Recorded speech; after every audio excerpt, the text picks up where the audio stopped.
All right. So picking up where we left off, you were having a conversation, a initial tentative negotiation with the illithid known as Sodrult and Gragin. Do you continue negotiations, or do you head back to the Dragon?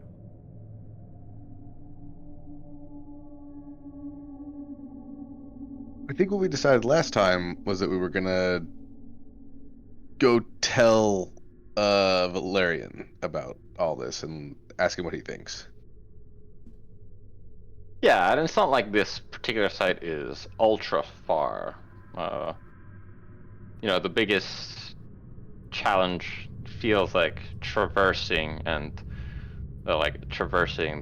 kind of like broken astral terrain to get here, climbing the stairs.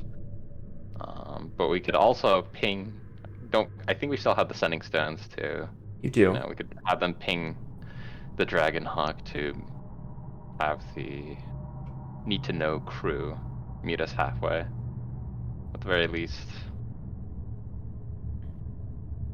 Okay. Maybe they could bring rope, because I would need a short rest to get my wild shapes back.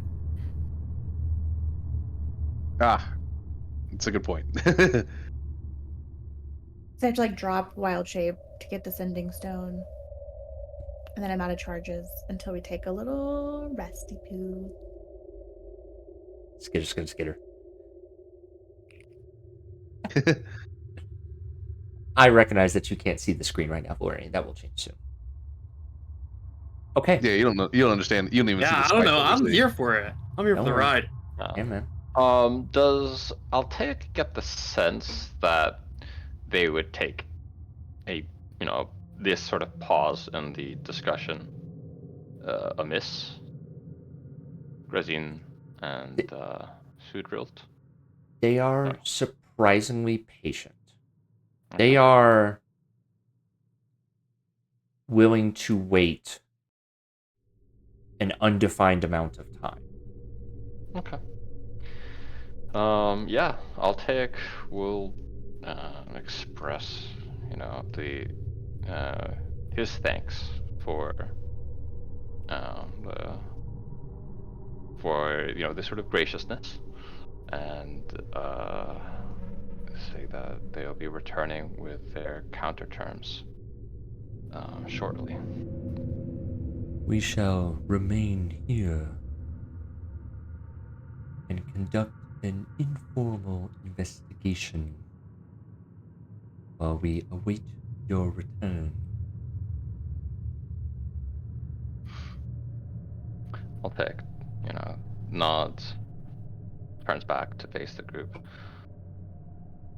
They'll be examining, it seems, this area, perhaps the forge, but they are willing to, let us speak with our captain or whoever else we may need to weigh in for counterterms in this negotiation. I imagine we should, respond sooner rather than later, but I think we have enough time to return to the Dragonhawk or for us to meet at the ship above. All right. I think I can climb up the wall and take you as passengers. Wonderful. You ready for it, Rick? Yeah. All right. Toad clicks their little mandibles at Rick. Okay. Is this spider like bristly like a tarantula, or does it have like a hard chitinous exoskeleton? I think it's not bristly. Okay. Yeah, I think we'll be kind of admiring this shape when it's that it's like the wild shapes always impress. Such versatility. Well, Okay. you can kind of change yourself a little bit now too. And that's exciting. It scares a lot of people. It seems like folks are less upset with yeah, the forms that you take. Which is Maybe I. really interesting because I feel like some people are scared of spiders or wolves, and no one really bats an eye when a spider talks to them. Mm-hmm. I think they're very common purveyors of wisdom now. If you name your spider, it's entirely your own fault. And I wonder what Mr. Blip has in mind. He's been examining the upper floors. Maybe he'll request that we provide some supplies on the way back. Oh, good idea. All right. Let's make this quick and clean. So you manage to. You still have charges of web, right? Or you can. That's a rechargeable ability, correct? Yeah. Mm-hmm. Okay. So you can use web to slingshot or basically pull yourself up to the hole because there's a gap between the floor and when the hole begins. And you make your way up the tunnel. It's about 100 feet up. I would like Toad in spider form to give me a acrobatics or athletics check. Actually, no, you have a. Let's do a strength check because you're carrying 2 passengers. Okay. Um, that's okay. Toad is strong. Mm-hmm. Spider Toad. Spider. Yep, super strong. Oh, I Okay. have an inspiration left. I'm gonna try one more. Okay. Um, That is 7. enough. So you feel your grip slipping for a moment, and you restable yourself, and beginning clattering up the wall. As you arrive at the back, as you arrive back up top, you are greeted by the friendly face of Mr. Blip, who extends his hand out. Good to see you 3 again. Is everything all right? Yeah. I mean, basically. Yeah, it's there's been no conflict of interest thus far. We're making good headway in negotiations. We're just about to return to the Dragonhawk, or perhaps meet with our captain. Send word and then meet with our captain, so that we can provide counter terms in the upcoming talks. Have you made any progress, Mr. Blue? I'm afraid it's relatively minimal, but I'm getting the distinct impression that what led down the tunnel that you headed to, whatever that may be, was not the same as what was originally contained in this strange planar environment. I'm getting the impression that this was some sort of prison and some sort of demonic in nature construction in order to keep something out deep below, but what was it you found down there? It looked like a forge, very similar in design to the previous Master Forge, although more focused on a more ethereal energy than leveraging the convection of magma or lava. Another fort, you say? I should very much like to study it if we have the time. Of course. Of course, that sounds reasonable to me. Do you need any supplies from the Dragonhawk?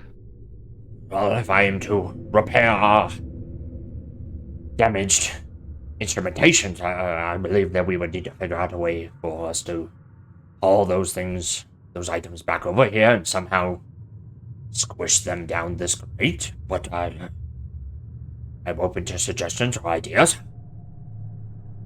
Actually, we have a we're coming to an agreement with these Illithid, and they already have materials to forge that we can leverage for the Dragonhawk. Although I don't imagine that they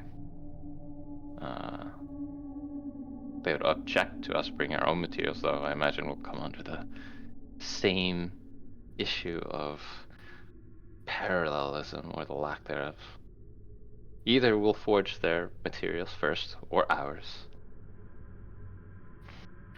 Maybe that should be part of the terms. Well, then I believe that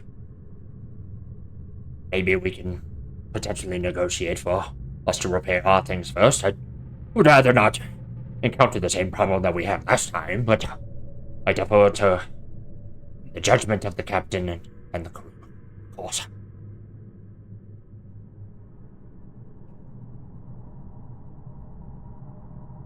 Alright. So, should we contact the Dragonhawk or should we simply return as a group? I guess it depends on if we want to make the decision amongst the officers or put it to a vote amongst the crew.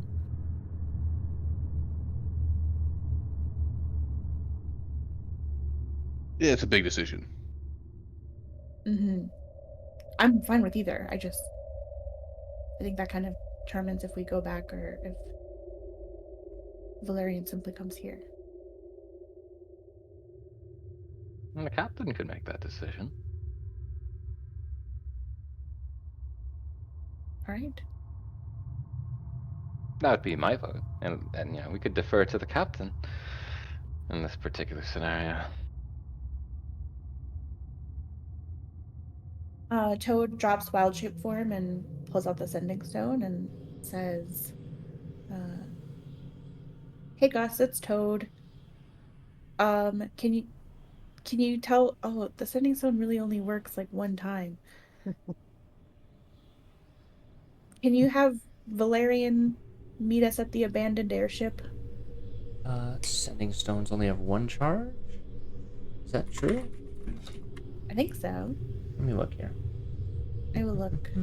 Yeah. They can't be used again until the next dawn. I will say this. You can't... What's the level of a setting spell? Is that third level? Third level, yeah. I'm going to say that you can burn a second level spell to get one more additional use out of it. Okay. If you choose to do so. And that'll be going forward. Because it might change. If I had known that's how it worked, that might have changed what I said. Apologies. I do have a spell slot. Okay, so I will start with the first message, and I will say, guys, actually, I was just practicing. I didn't use it yet. Yeah. Hey Gus, it's Toad. Can you please hand the sending stone to Valerian? We need to have a conversation. You got it, boss? This can pan the camera over to Valerian, who has been spending time with the crew in the middle of their reconstruction efforts. They are about 90% done with the hull. And you decided to stay behind in order to provide a sense of morale boosting and camaraderie due to the disheartenment of the crew upon learning of your unsuccessful repair efforts at the last forge that you traveled to. And as you are sitting near Oak Blossom, perhaps having a gentle conversation with your link, you hear the shattering of the quiet working and laboring. Captain! Toad's trying to get a hold of you. Sorry, Gus. You said what? Toad needs to be? Okay. Yeah. Where are they at? Yeah, he says right here, and he hands you the stone, the sending stones. Stone. Oh. Singular. Hello, Valerian to Toad. That's one of the charges Valerian, gone. over. But it's like, I felt like one of my spell slots just disappeared. I'll narratively allow this, because it's funny. I imagine Valerian I'm just Like- talking probably to a regular stone right now at this point because you haven't initiated. And Toad's like waiting an appropriate amount of time, like to speak back. I will say, Valerian, we need to have a conversation. We found another forge. We also found the cephalids. Do you want to meet us here, or should we come back? Now, Valerian, Valerian would know that your other 3 compatriots left to go south towards the lost airship. That crashed airship that you guys were previously examining. Okay. They ventured south to potentially find other sources of anything. That's where they're exploring. So, and you know that the airship itself is only about 500 feet to your south. But that's the extent of your knowledge. Yeah, I'll meet you there. I'll take Phantom, and we'll be there in just a minute. And Gus, looks like back on the wagon here. Give him the stone and call over Phantom and fly off. Okay. As you're heading out, you see a GIF.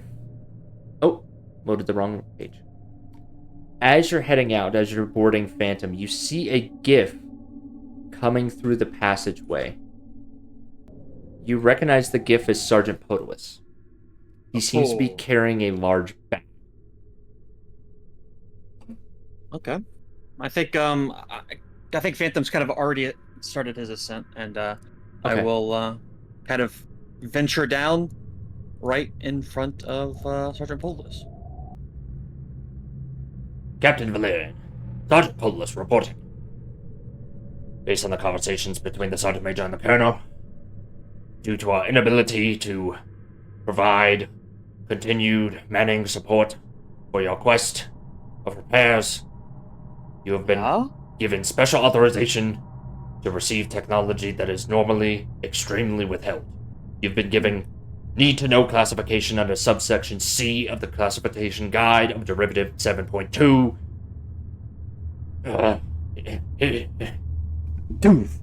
Drops a big old sack that makes a metallic clatter on the ground.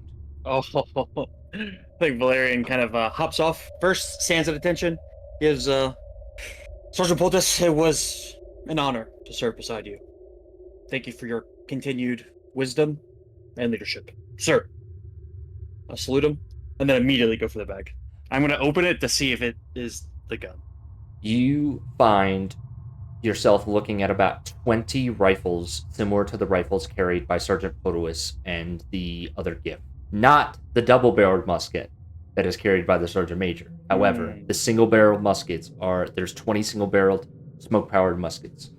And for tracking purposes, in your inventories, or however you want to track it on the Dragonhawk ship, these are using the rules of the Exandrian muskets. But they are not gunpowder, they are smoke powder, as in they are magical items. Okay.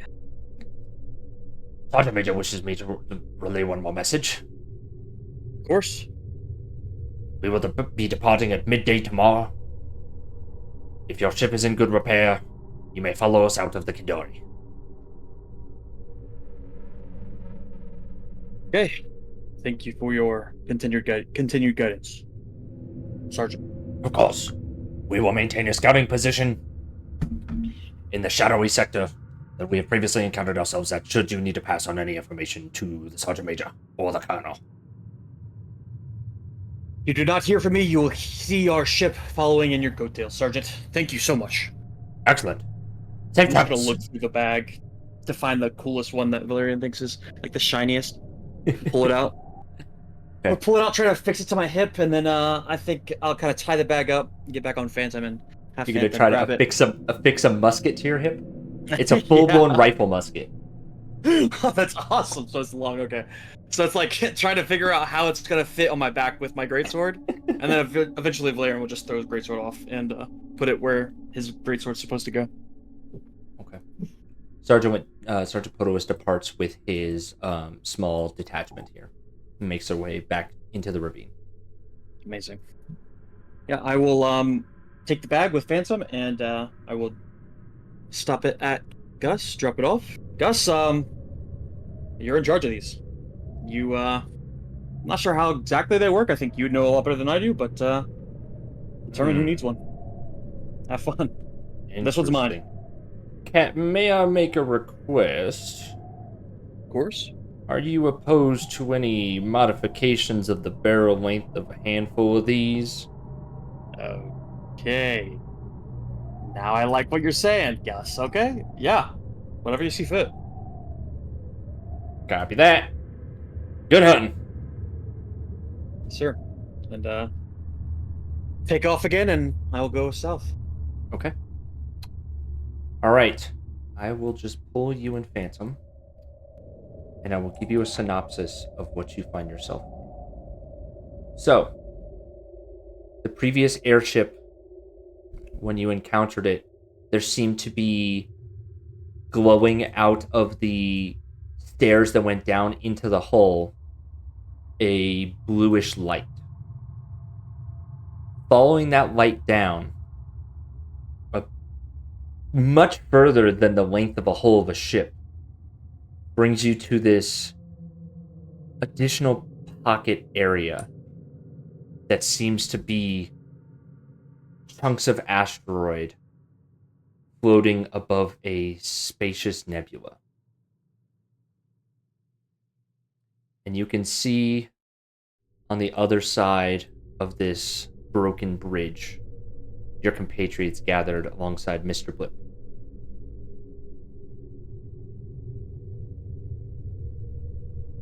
Oh. Okay. I think I'm like maybe. Wait. So what? So what is below us? Is that just the stars? Is that what it Yes. looks like right here? It's exactly what it looks like. It looks like if you fell, you would fall into a starry nebula in space. Oh my. And you feel the density of the gravity here is slightly lighter, as if you could jump farther than usual. Like lightened gravity. I think as we're flying around, I'm just gonna take, like, kind of hover over, just take it in. It is a caricature of the vast cosmos of the world and space itself. You're not recognizing any star arrays that would help you understand the navigational point that you're at. But it is jarring, this drop into space, even though where you stand there is atmosphere. Oh. You're also seeing a litany of corpses, but they have somewhat of a humanoid shape, but they're made of plant fiber and vines. That it almost looks like trees have been smashed all around these jagged rocks, held together by chains that softly tighten and loosen, almost flowing with the lightest levels of gravity around you. Yeah, I think kind of examine the bodies a little bit, seeing most likely that my my allies did this, the familiar wounds that they have inflicted, and Phantom will continue on. Okay. Alright, you are able to make it across the chasm with flight relatively easily. And as you skid to the stop, you skid a little bit further than you would expect, but you manage to stop just before your allies, as you end up inside of this building. Oh, gotta work on the landing here, Phantom. What's up, guys? Captain. We have become part of the illicit army. Oh, Nah, I'm just joking with you. I'm just playing with you. Oh my god, my heart dropped. I thought we were gonna have a new friend. What? It wouldn't be so different from joining the GIF. Do you have the gun in your back, right? Like, Yeah, I was about Yeah, to. literally on my back. Yeah, you probably could see the hilt. Actually, you probably could see the barrel and the hilt. Okay. The mid part is just covered by my back, my sheath. hey, what's that? Pull it out.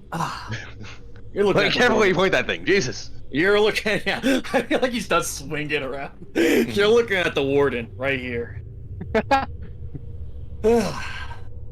And without firing it, I'll just like move it up and blow on the barrel and sheath it again. It's great swords, I think, of the past. Oh, really? Do you So know what are we how looking to at, fire you guys? that thing? Yeah, I was about to don't, say. not yet. I haven't got. I'm looking for real world practice. I mean, looks like you guys had some Venus flytraps fighting you, but took care of them. Mhm. Yeah. Let's fill the captain in on what happened here. Did you bring rope by any chance? Oh, Oh, Oops. we can go get some more, I guess. This would be a tougher landing. Okay.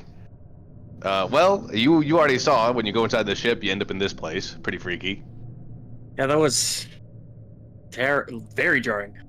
Very jarring. Yeah, we don't quite know why that's the case, but this whole place seems to be like a mishmash kind of jigsaw puzzle of various environments. Okay, getting very strong tower vibes here. Okay. Yeah, well, a little bit actually. Anyway, when we ended up here, you might have seen all the little plant guys came crawling out of the woodwork to attack us, but we took care of them. Yeah, Okay. did you see our handiwork out there? Burns, biting, spiritual weapons, and even Mr. Blip was, Oh my God, getting as good as he got. the Blipster! I mean, he just went crazy on him. Uh, You blipping and blopping over there? Yeah. you humble me all. You all humble. I did my part. You did great, Mr. Blip. I thank you. Wiggles his mustache a little bit more softly. Well, while we were fighting them, some of the cephalids, the squid face guys, they teleported in. Oh. And they didn't want to talk to me. I tried many times to get their attention, and they just ignored us. But then I got really fast. Okay. I'll take. That was great magic. I don't know. I don't think we talked about that enough because everything was going on, but that was a lot of Mind fun. opening, isn't it? The come down was a little hard. Oh. Well, there's a little bit of a there's a little bit of a there's a little bit of time debt to be paid. With that level of with your mind running and racing so quickly. Oh.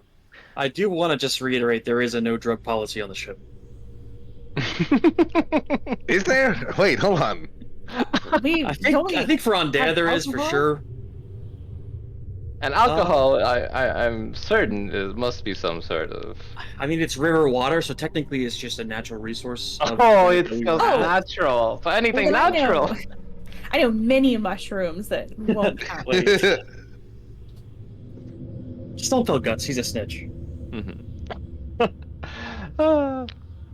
Well, Just kidding. But yeah, so what happened with these cephalopods? Did they attack you? Did they blow someone else's head up?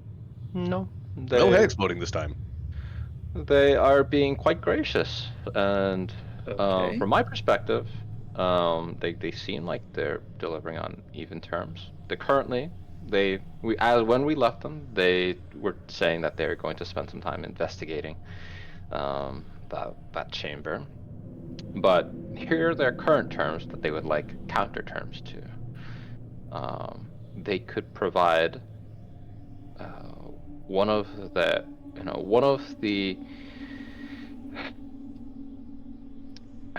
what's the name of that? Like, Mind witness. I will pull up Yeah. another picture. they'll provide a mind witness that they'll use as resource for the forge that we can use to not only to control our air envelope, but to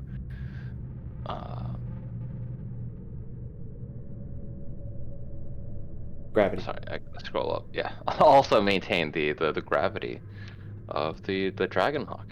this would be something that they could allow us to install alongside, or perhaps in symbiosis with our Spelljammer craft.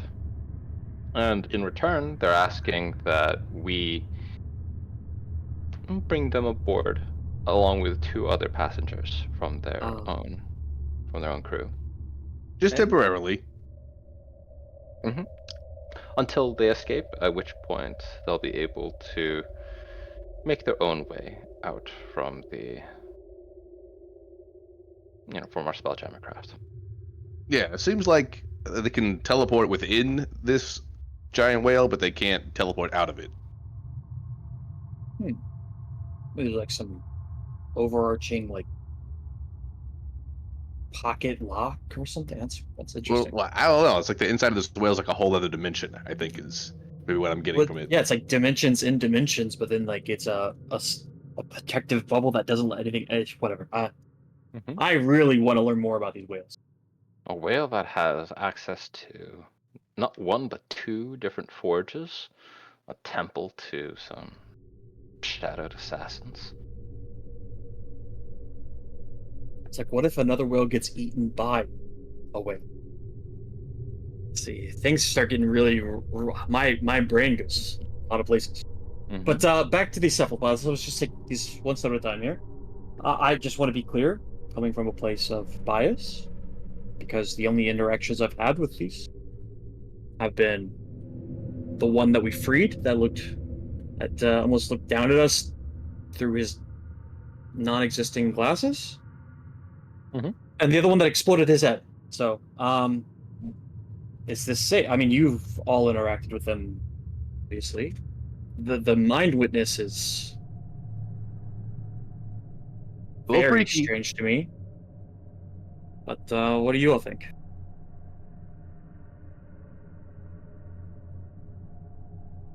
Well, they're at least like being cooperative. They don't think they have any ill intentions towards us, and they're making a fair offer. But I agree that the whole letting a tentacle guy live on our ship permanently seems kind of weird. Well, perhaps with Mr. Blip's expertise, we could enclose it so that it'd be more of a temporary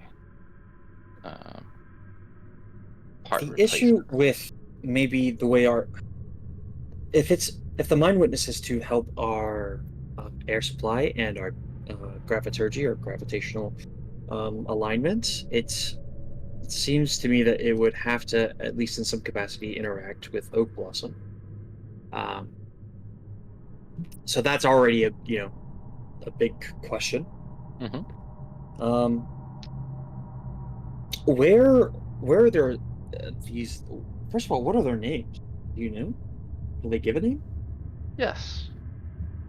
I do can not have here. it. Yeah. Let me quickly. I'll just reveal. Sudrolt and Gragum.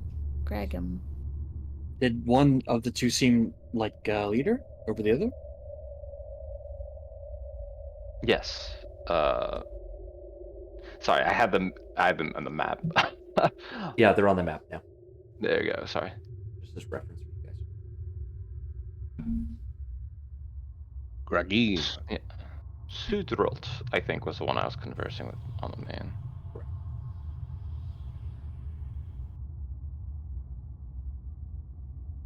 And so what did you gather really from their intentions? They want to bring a couple others on our ship just to get off of this whale, but what else?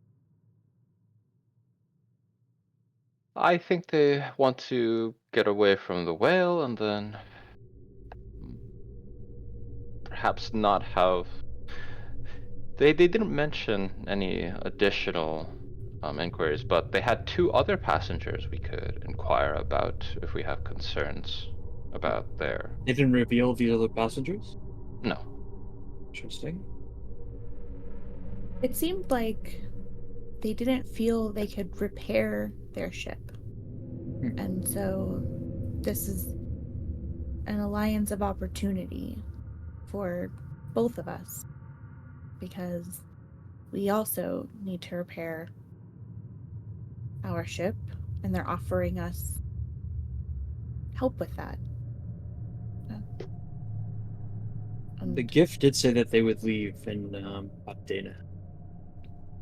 So we are on our timer. So it's close to dinner time right now. And they indicated that they would leave about midday tomorrow. Midday. Okay. You got just under a day. That being said, this still doesn't cover for the fact that we also need to address the fire elemental enclosure, or whatever replacement we would need to provide the rest for the Dragonhawk. So even if we handle this, we still need to fix the final crucial part to to leave. I think time is of the essence, and this, like you, with my own biases, I believe that this is an opportunity to make a trade in good faith, but they expect counter terms, and perhaps, and I think we're in a fantastic position to make them. Okay, At our own well, comfort. let me, Mr. Blip, what are we? Yes, You said Captain. there's a forge here. Is that right? Is that what you said? I believe so, Captain. Based on the description of the others, I remained above in this area. Oh, I did not descend below, but based on what was provided to me, it appears to be a similar construction, if not elementally significantly different compared to the forge that we fought in earlier today. okay.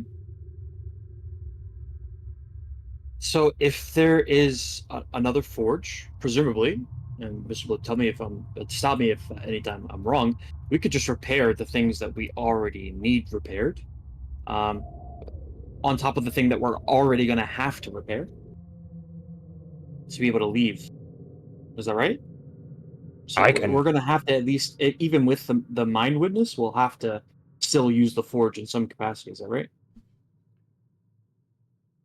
based on the information that was provided to me, yes, I believe that they, correct me if I'm wrong, but they said that they needed to repair this mind witness creature. I have absolutely zero expertise with such technology. Oh yeah. Yeah. Yeah, I guess this forge is a little different from the other forge. I mean, you want to go meet the guys, and we can maybe take Blip with us and see what he thinks about the forge. If we can use it to repair our things. I do have Yeah, my examination equipment at the very least. that's a good point. That I think that would really inform us. I say honestly, if push comes to shove, if this forge can repair the things that we need, regardless, I think we use the forge and we leave unless they have better terms, or when we meet them, if there is something that they reveal to us. Um, but Well, with just the mind witness, I don't know if Oak Blossom even wants to have a, no offense, Altaic, but something crawling through it. If not it physically, then it's mental faculties. And I don't know. It's just weird to me. I would like to meet these guys though. I will say, Captain, even if we don't take him up on the mind witness offer, maybe we should still let him join us on the ship. We can make some diplomatic inroads Yeah, with this. yeah. With these That's people. kind of where I'm at. I think maybe even without the mind witness, depending on who they are and what they're, if we can gather really in any real intentions, I don't mind having um, another little passenger as well. No, we're gonna have to convince the crew that's okay. They're gonna hate us. Oh, hey, you know what? We don't need rope to go down there. You can just fly us down there on the Phantom. Yeah, Does Phantom Phantom knows. fit through these crates? I mean, we can open them. Okay, because yeah, I don't think Phantom wants to. He's he doesn't look good. He's kind of fragile, guys.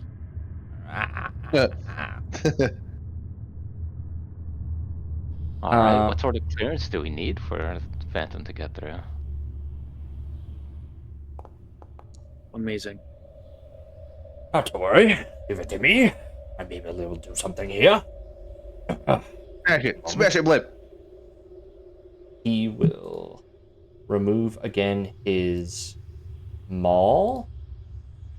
Look at it. And then put it back. And then he cracks his fingers and knuckles out, and you hear a click, click, click, click, click, click, click. And then he slams his hands down on the metal, and you see those runes that are inside of his palm flare up again with this purplish light, and the grating begins to heat as he casts heat metal on the grate. And he waits for it. He continues to pump the grate with heat, and then will use his maul to kind of reach out over to the edge and catches it on the lip of his maul and will pull the metal and twist it out to create a 10 by 10, a 5 by 5, like a large opening for Phantom and the rest of you should you need to go out that way. Perfect. And he dusts off his hands. Clink, clink, clink. That should do it. It was amazing, Mr. Blip. Good job. Thank That's you. very impressive. Well, I can carry one person down. If Valerian, if you want to carry another. Of course. Blip, Right, wait, then Captain. join me. That was that. Okay. That was a good, fresh, hot start. Everybody take initiative. Initiative. Initiative. Or not, Oh, no. inspiration. You know what I meant. Oh, dang. I tried to roll initiative. Didn't work. Sorry, I'm triggering you guys. You can take initiative. I like rolling initiative. You're such an I don't. agent of chaos. Mm-hmm. Okay. All right. So Toad, you're burning into the wild shape to tink tink tink back down. Yes. Okay. All right, and then Mr. Blip will ride on Phantom. Okay. Who's going down first? The metal has cooled off enough that you can use the non-bent areas. There's still a good amount of support to your weight as Spider Toad. So what order are you going? Are we going Spider then Phantom or Phantom then Spider? I think I'll go. Okay. Someone doesn't stop me. It is, you can see the light emanating down below. There is a room with like this similar bluish light that's emulating on this map here. It's about 100 feet down. So you can begin to have Phantom kind of hover fall at a relatively brisk pace. And then Toad, because you have two holding onto you. Actually, Phantom would too. So I would like Spider Toad and Phantom to both make me strength checks, please. Ooh, massive.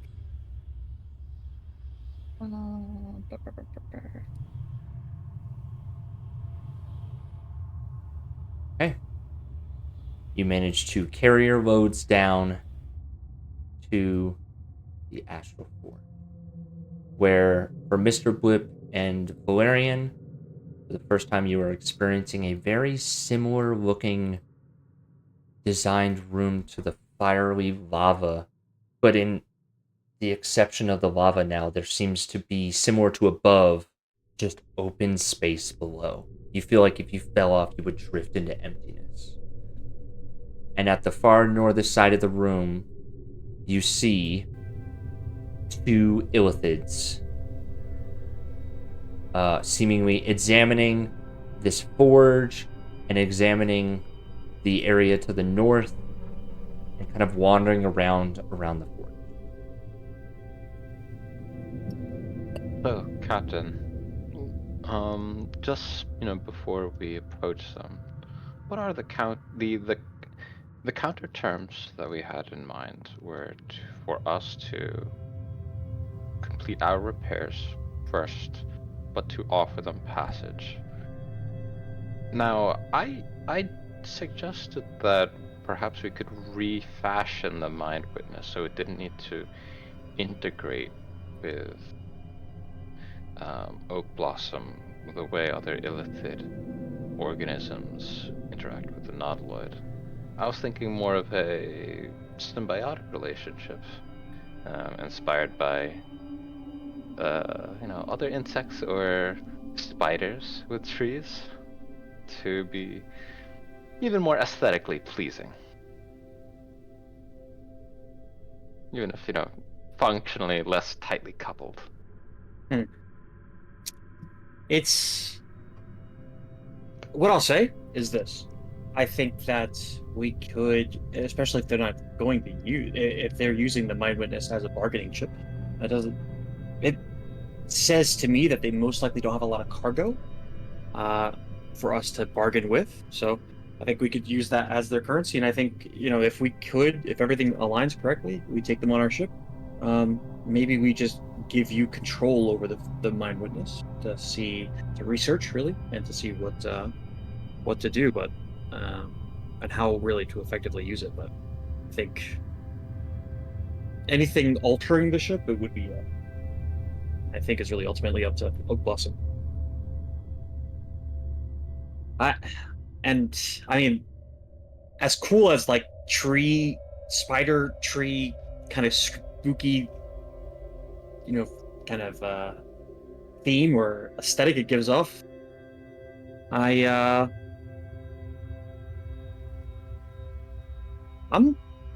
easily scared. I'll say. I'm gonna Okay. wake up one day and it's gonna freak me out. It could be another thing, but on the main, what'll we do about our rapidly approaching deadline? We have two. Even if we brought all the materials we needed to forge, Mm-hmm. are we expecting to complete them all here? Are we going to be returning to the other forge? I think I think Blip, whenever he examines this, he will give us our diagnosis, and I think it will really inform us if we are going to truly utilize the mind witness, or if we can maybe get this going ourselves and figure out what to do with the mind witness later. I can tell you that this forge works out. That'd be nice because it's not that far from the ship. Right. That would definitely save us some time. How do you two feel about the mind witness?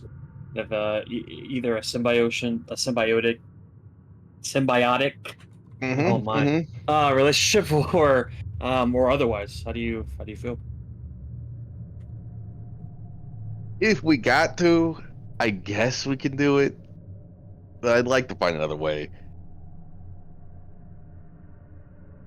Honestly, there Sure. are a lot of symbiotic relationships that exist in nature. I I understand that maybe we haven't had the best experiences with these creatures, but they seem, I don't know. I don't know that we understand them well enough to pass judgment. But it's not.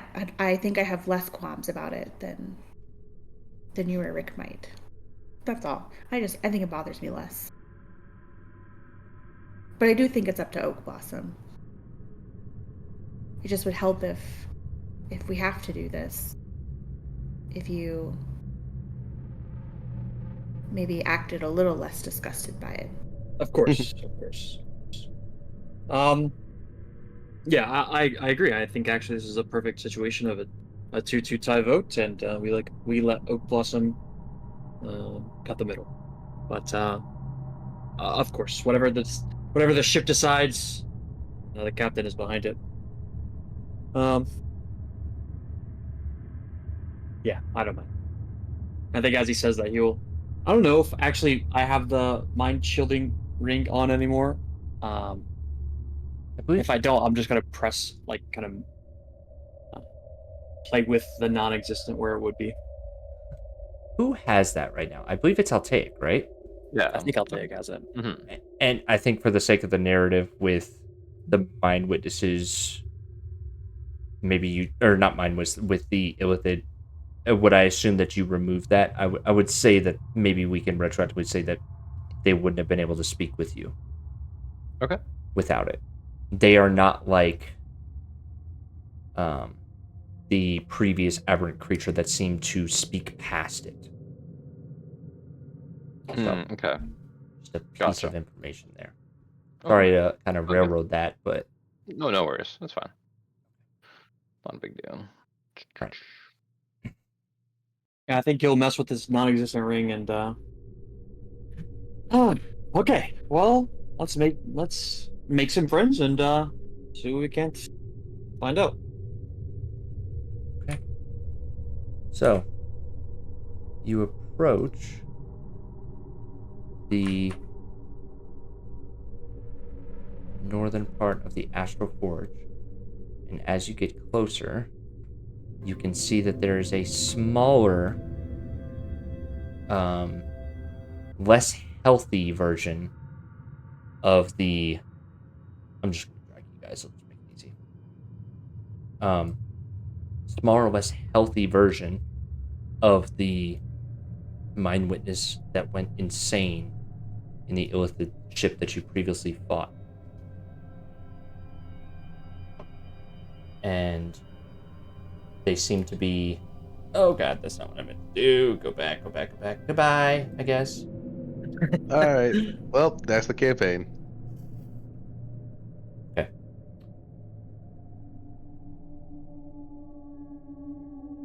As you approach, Dragim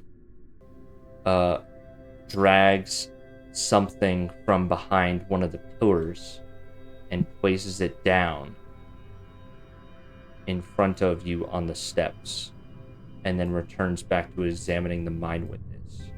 It looks like 2 pieces of armor. And Sudrolt reaches back out to you, Altair. These were recovered in the halls. A sign of ambiguity of our desires. We wish not to keep such items, but as fighters, we deemed that it would only be appropriate to pass these along to you and yours. Oh. Another continued and more continued evidence of your graciousness. Thank you so much. Yeah, I'll relay this back to the crew. They apparently, in their investigation, found these pieces of armor, and since they're not particularly martial figures, they thought that it would make more sense for us to have it. Free swag. Yes. Don't mind that. Have you I returned don't- with your counter terms? Yes, we have. We would like for our own armor to investigate the forge as well. And given the nature of our craft and the current state of its repairs, we found that it would be important to prioritize, depending on our Forge Master's evaluation,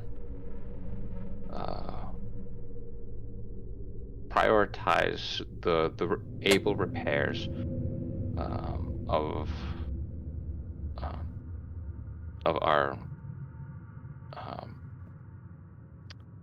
our devices necessary to escape this craft.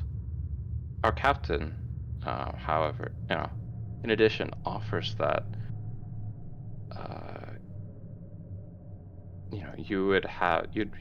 you'd be welcome as passengers, but is curious to know about the identities of the other passengers that you had mentioned. Make a flat persuasion check. Okay. I'll bump that up, or rather, use my inspiration. All right. I will also give you some inspiration. Hey, I'll make sure you tell them that like we're basically the only way. Try to imply that we're like the only way they can get out of here. Okay.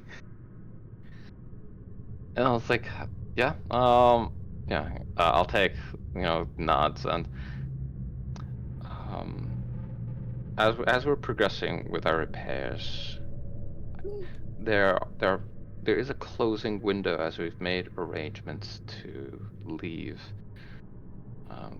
this great creature. Um, Hopefully, this window of opportunity is available for you as well. Hey, there we go.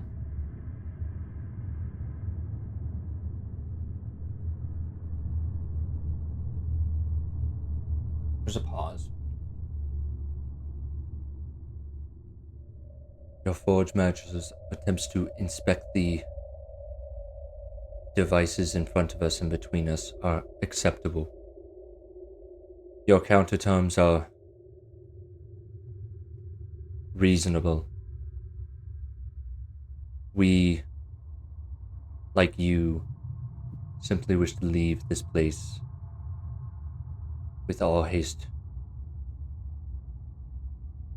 What must you repair?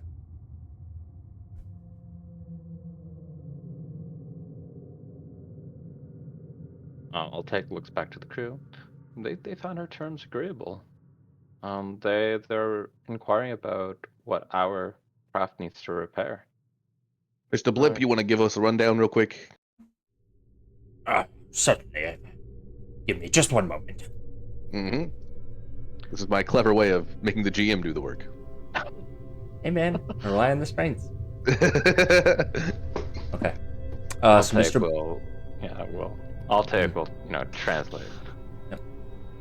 Gregan will remove the mind witness from the forge, and they will both step back to give you some space. So as you're passing by, there is 2 armors of weightlessness.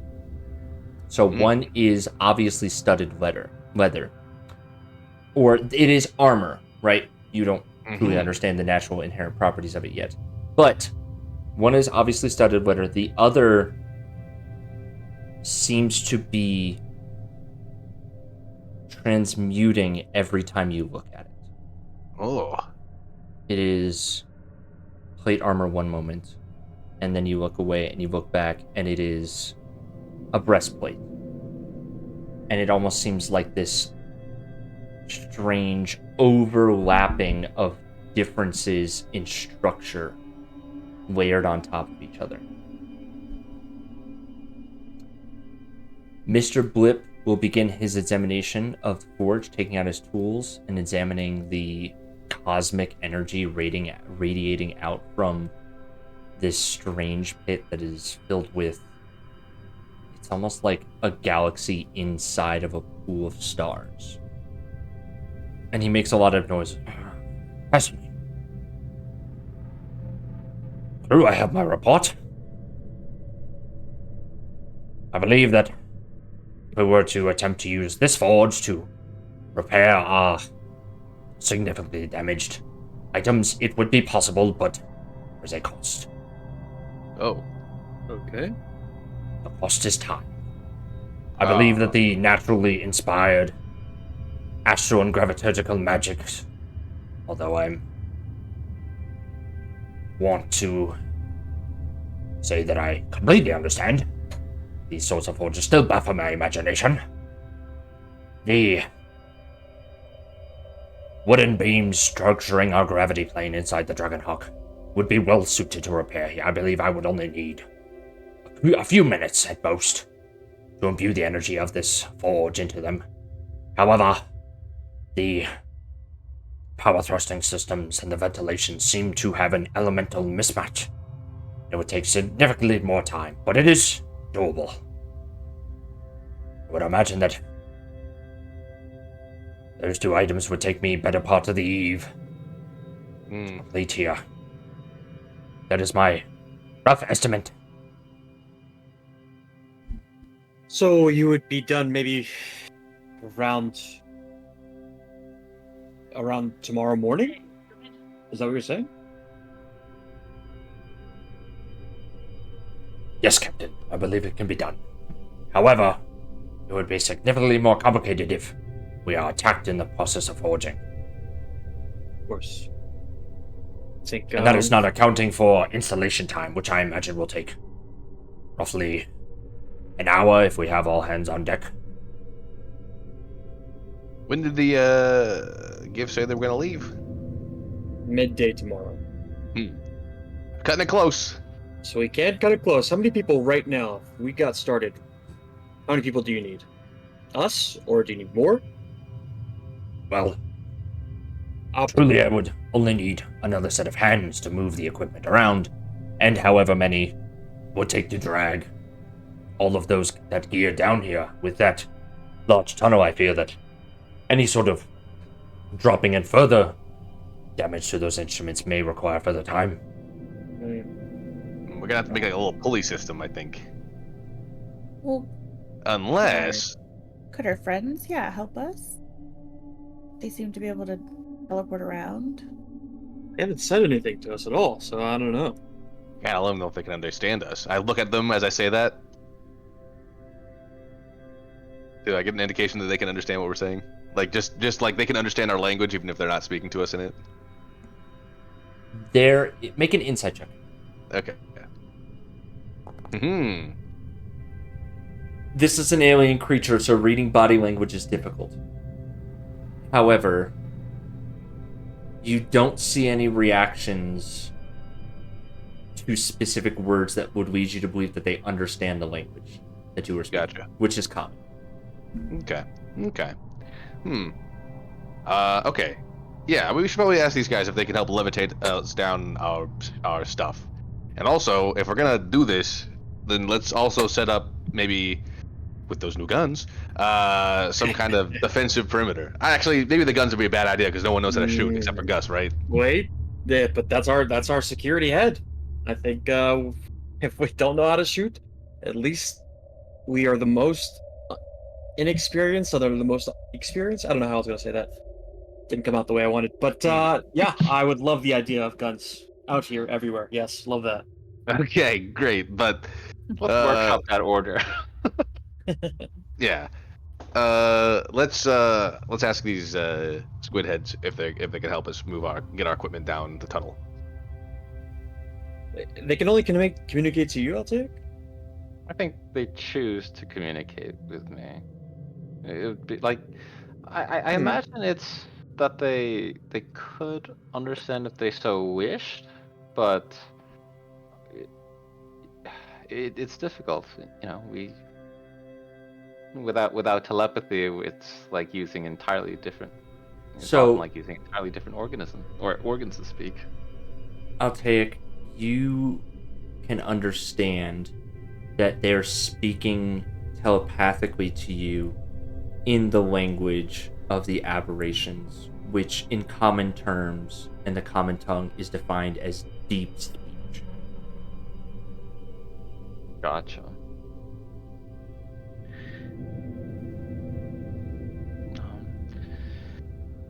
They speak it, the tongue common to illithids. Let's see if they can maybe speak to me. I know at least I know some primordial. Maybe they'll know a little bit of that. But I feel like head-to-head speak. they sound ancient. That's all I'm going off of. I feel like it's primordial. I've been a while since I practiced it. It's pretty bad. But I feel like in my head it sounds good.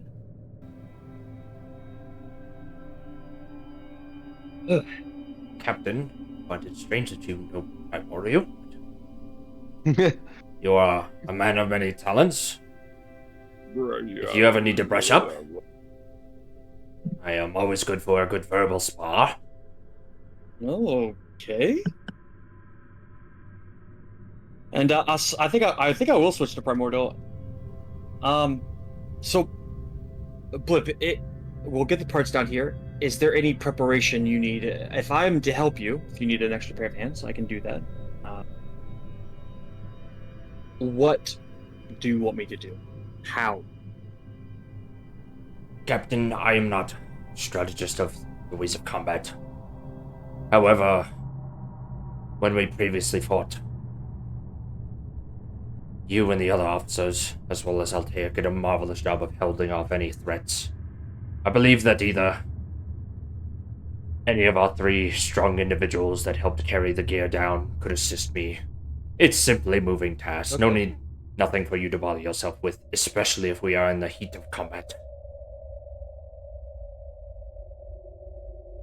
Okay, well, thank you. I'm proud to hate you, Mr. Blip. And switch off of Primordial, saying the wrong thing every time. I think the whole time Valerian was really struggling, but didn't sound like that. Mr. Book kind of looks Okay. at you a little strange, and then just kind of shakes his head. All right, so we will stand positions. Maybe I'll take if they can't understand us, or you're the only one they could truly speak to. Maybe this is their. This is our negotiation. They help us repair our things, and maybe they throw in the mind witness if they don't no longer need it, and we give them safe passage, as long as we can meet the other 2. I want to be very clear about that. I need to make sure I can at least get eyes on the other people, other creatures that we're in. Yeah. Altair will inquire if they understand primordial, but B, communicate these other counter terms as well. A meeting with the other 2, passengers. Some curiosity regarding the mind witness, their aid in this forging or defense process. So, there are 2 other passengers. They describe to you what they are, and you don't know how to put into words the common tongue of what these creatures are. However, you get a visual image that is reminiscent of creatures you have seen previously. Okay? And I will show those to you. One of them seemed to be the guardian of the Mind Witness in the past. I will show that to you. That was the beetle-esque creature that I am showing to you. And the other creature was the tiny... Can you guys see those? Yeah. Mm-hmm. He describes to you those 2 creatures. And he indicates that the Mind Flare will need to be placed in the pool of biotic mass, similar to inside of the Nautiloid ship that they have. And the beetle-like creature can construct such an artifact and small holding area on your ship while repairs are being conducted here. He is still under the impression that you are taking the Mind Witness as a source of power in the sense of trade, because you haven't reflected to him otherwise. Gotcha. Okay. Unfortunate. Yeah. Will pause and offer his apologies. We'd like to first examine, or under our current examination, our Forge Master indicates that the integration of the Mind Witness may be unnecessary, as even the repairs of our existing technologies might cost a significant amount of time. Even I, bear some worry that integrating the technologies and arcana of the Illithid may come at a very straightforward logistical conflict. The inclusion of the Mind Witness is currently, given our Forge Master's understanding, currently not in our plans to escape. He is confused that you would take an inferior technology and spend significant amount of time when the mind witness can be repaired within a matter of minutes and within the hour can be placed onto your ship. And we may leave immediately before the night falls.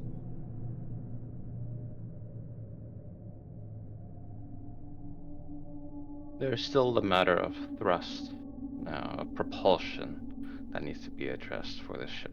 So the while the integration of the mind witness could be that straightforward, our schedules would still be delayed by the repairs of other necessary pieces of equipment. So you must repair your power thrust capacity. That seems necessary for your craft. Then we shall repair the mind witness. And while we conduct these repairs here, I can send my underlings to prepare your facilities for welcoming of the mind witness. Hold for a moment as I communicate these for our captain and crew and officers. Captain, they are rather confident that they could integrate the mind witness, repair and integrate the mind witness in a fraction of the time that the other repairs would take place. I've noted that we currently don't have plans that require the use of the mind witness,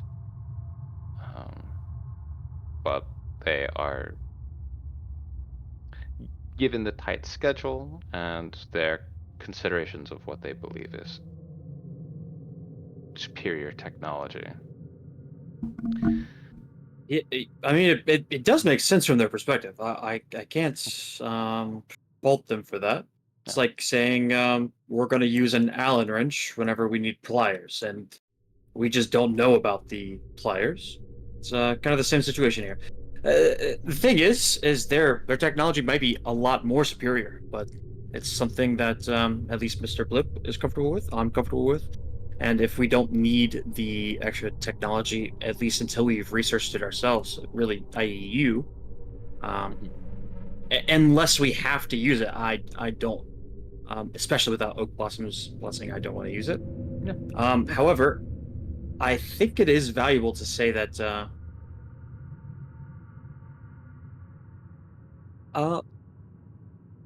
I don't disvalue their input. Mhm. I see maybe that they would be confused, but um, I would just ask that if they're our passengers, part of our ship, then they regardless of what we agree on, we are in it together. Mhm. Yeah.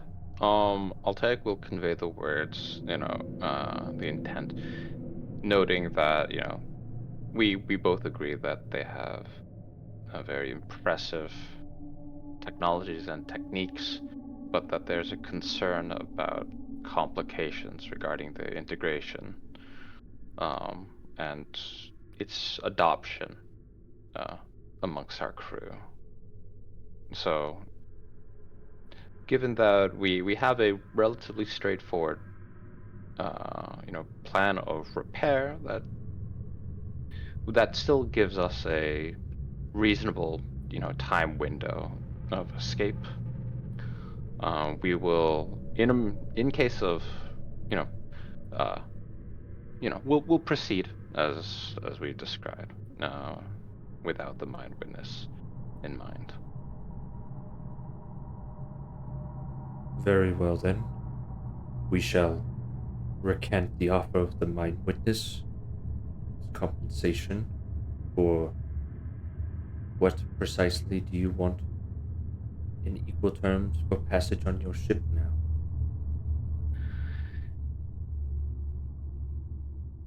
Aid in the defense, perhaps in the repair of this of our equipment with your knowledge of this forge's energies. And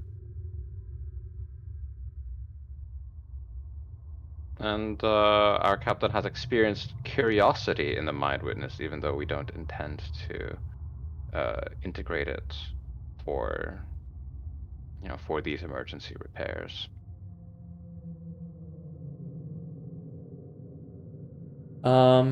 Make a persuasion check at disadvantage due to your illogical arguments. Gotcha. Disadvantage. Oh.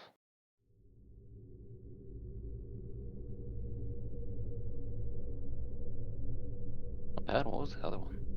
18.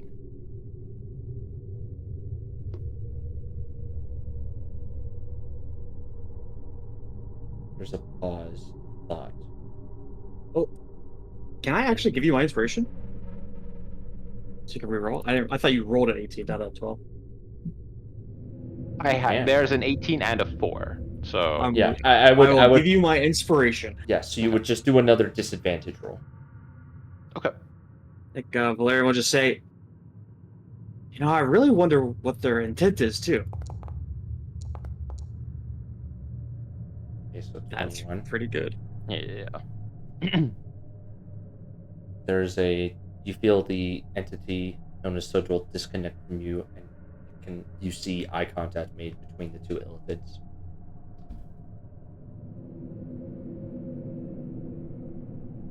There's a long pause of communication.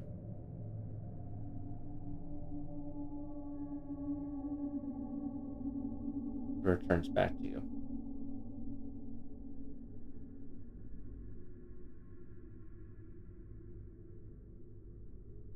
But being an awakened, you have much to learn. These others make your logical mind consider emotions in your decision making, which I will forewarn you can lead to peril at the expense of good feelings. However, we shall oblige for a time. We must move our passengers not through the veil of space, but by the material plane. We can remain here for a matter of hours, but we cannot stay if you intend to work into the solar cycle of the sun moving into relation of the planets, commonly known as day.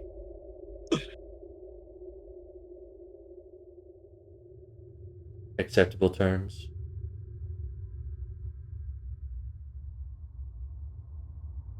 He asked questioning. Okay. And just to make sure I understand, they have a time limit. They can't stay within this, like the power of this forge for the day. They need to, if they're going to ride with you, they have to Yeah. go back to their ship and get their other two. Okay. And that they said that they cannot transport them through through space is what they said. Gotcha. They have to do it through the material plane.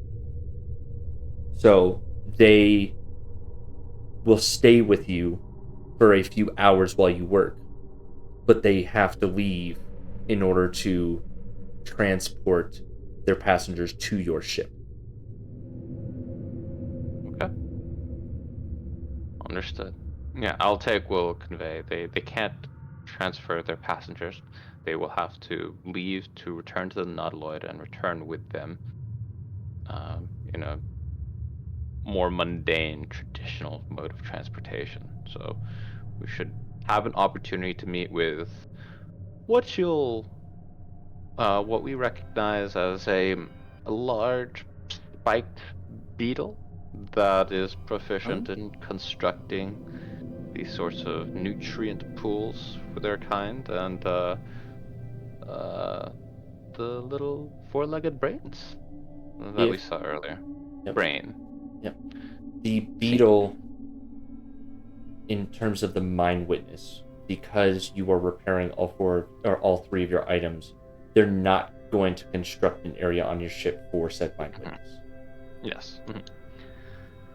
It is proficient in construction. Doesn't need to, given our current plan.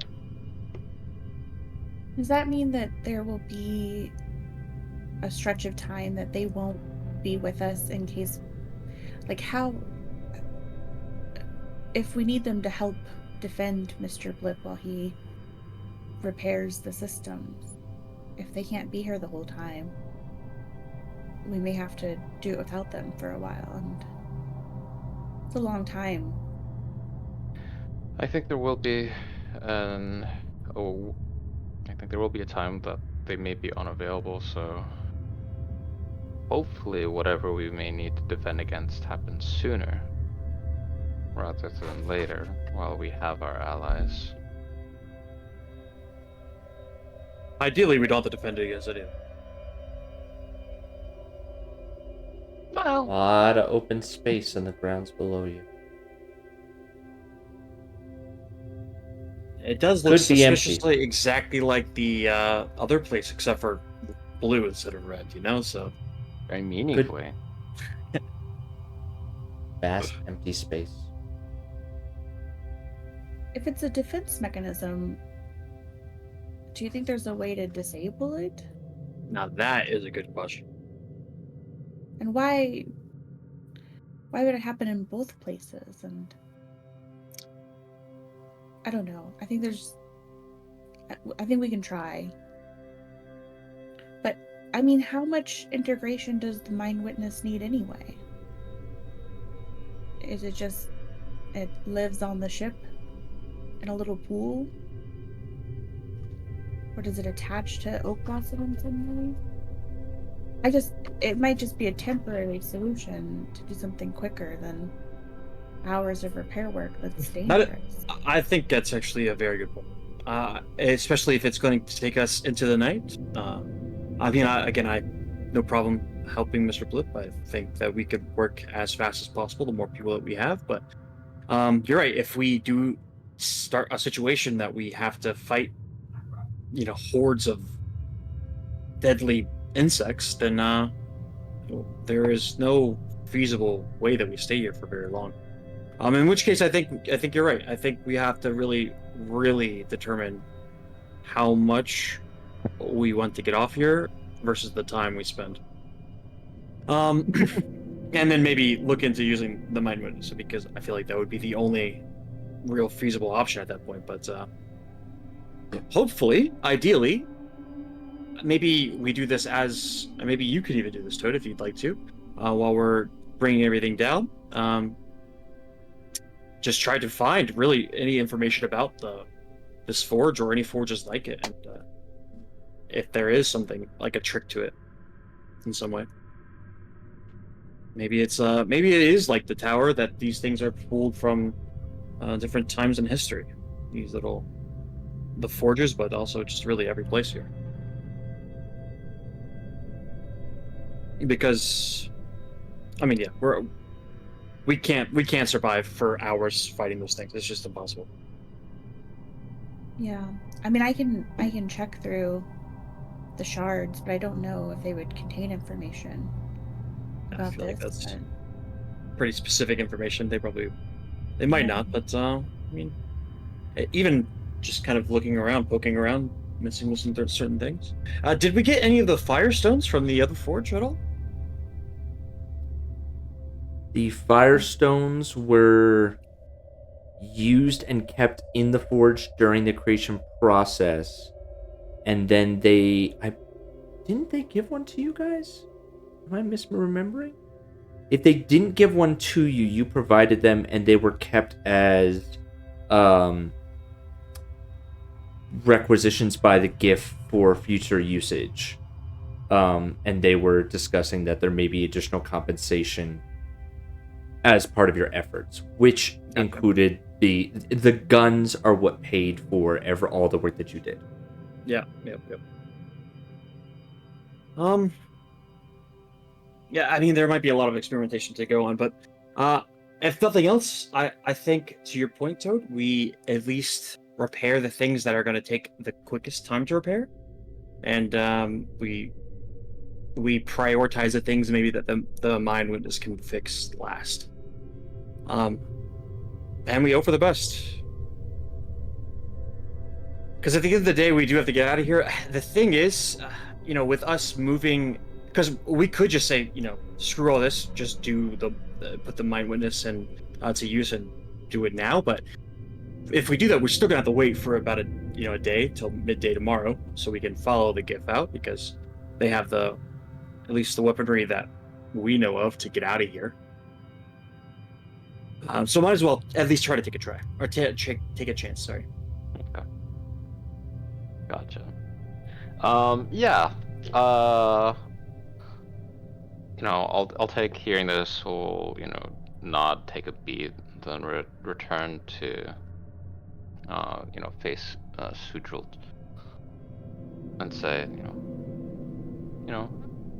as you say, when the student is ready, a teacher will appear.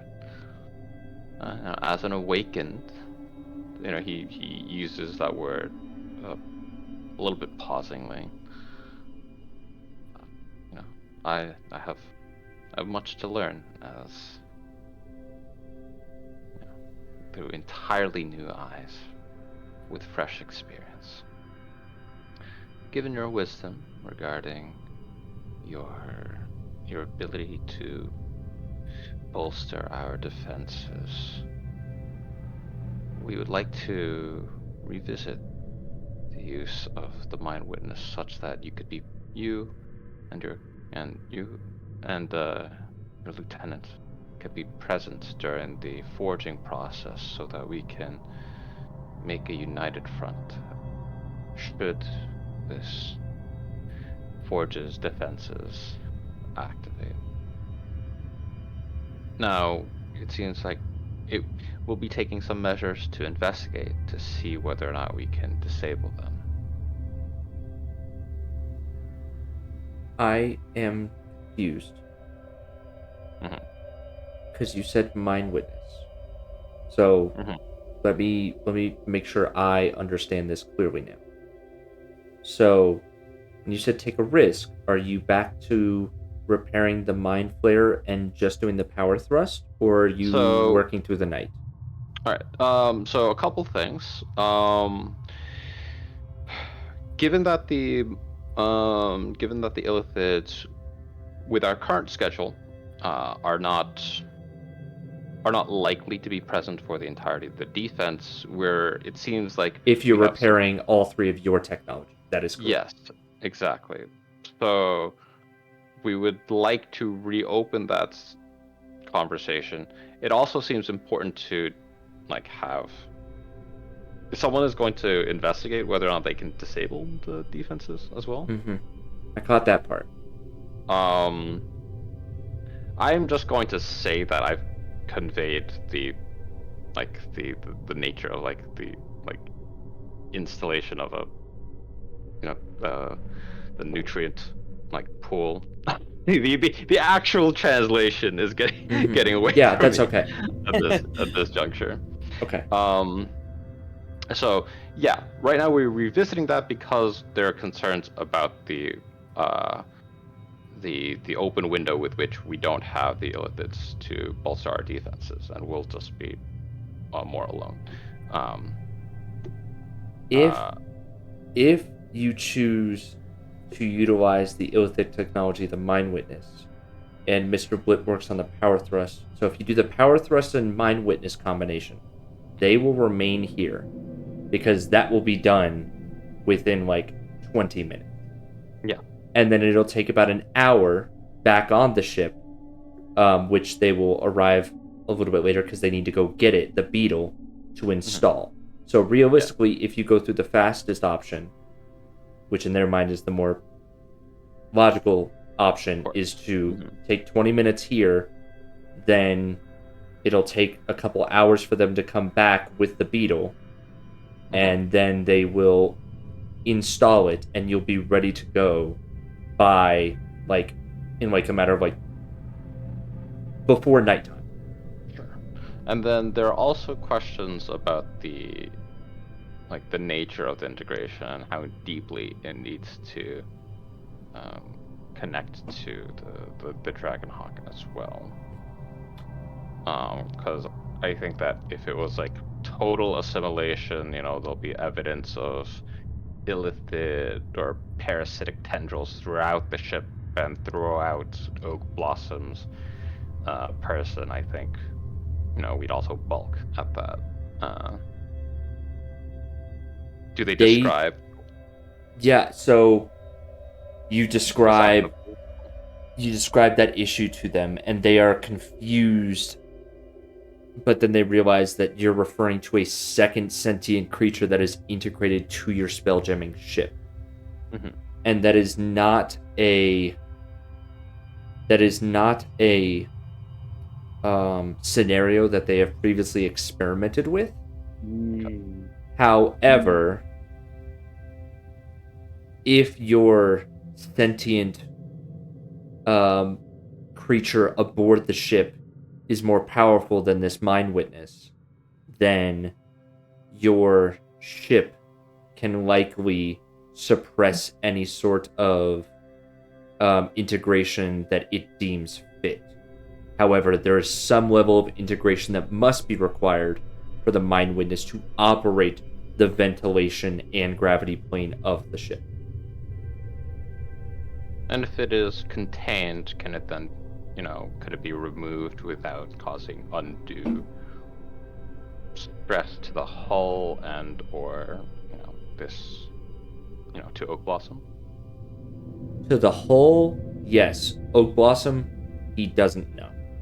Okay. But if it's a powerful enough entity to suppress the mind witness's influence or attempts to control larger areas of the ship, because it will attempt to control the entire ship because that is what is trained and programmed to do.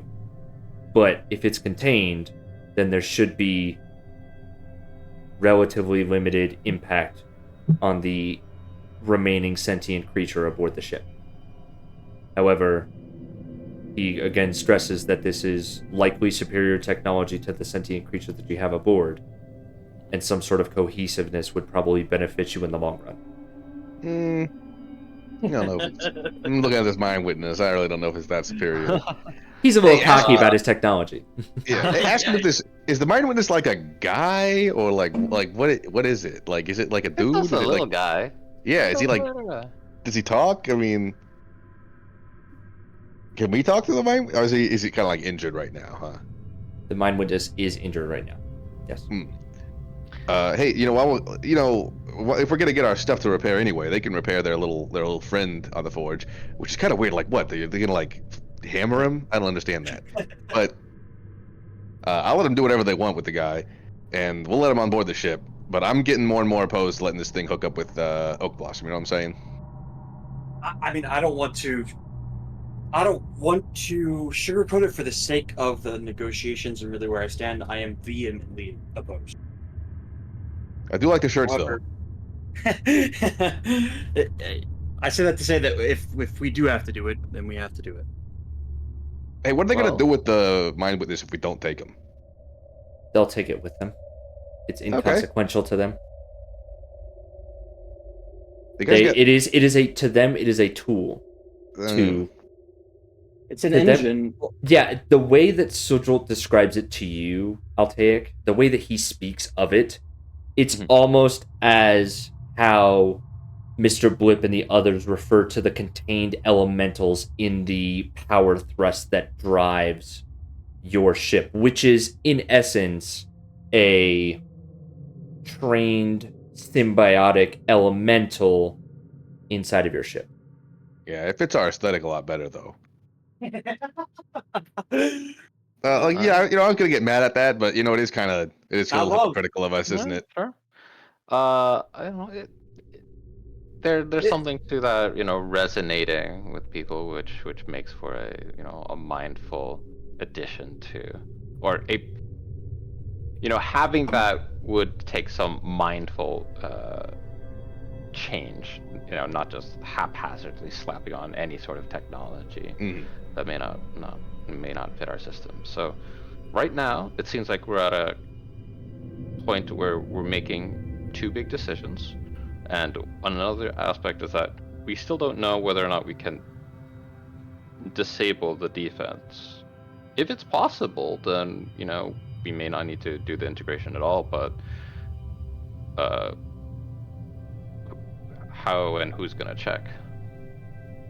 Well, while we're getting people in here, just in case it doesn't work out, I guess we can have a couple of us go look around and try and see if we can figure out how to. I mean, we don't even know. Hey, maybe this thing is going to work out totally fine. There's not going to be any bugs in the first place. But if not, let's still have a look around while we get the rest of our crew in here, huh? Yeah. Yeah. Look around. Okay. I'm just thinking more about this mind witness and the Chewingas are not going to stand for that.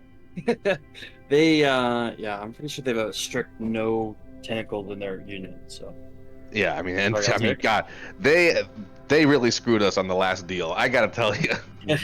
Look, I'm all for labor representation, but come, it's just too much. They made us insure pensions out 20 years in advance. I mean, come on. They bent you over the barrel with those surveillance crystals. Yeah, well, they got us good on that one.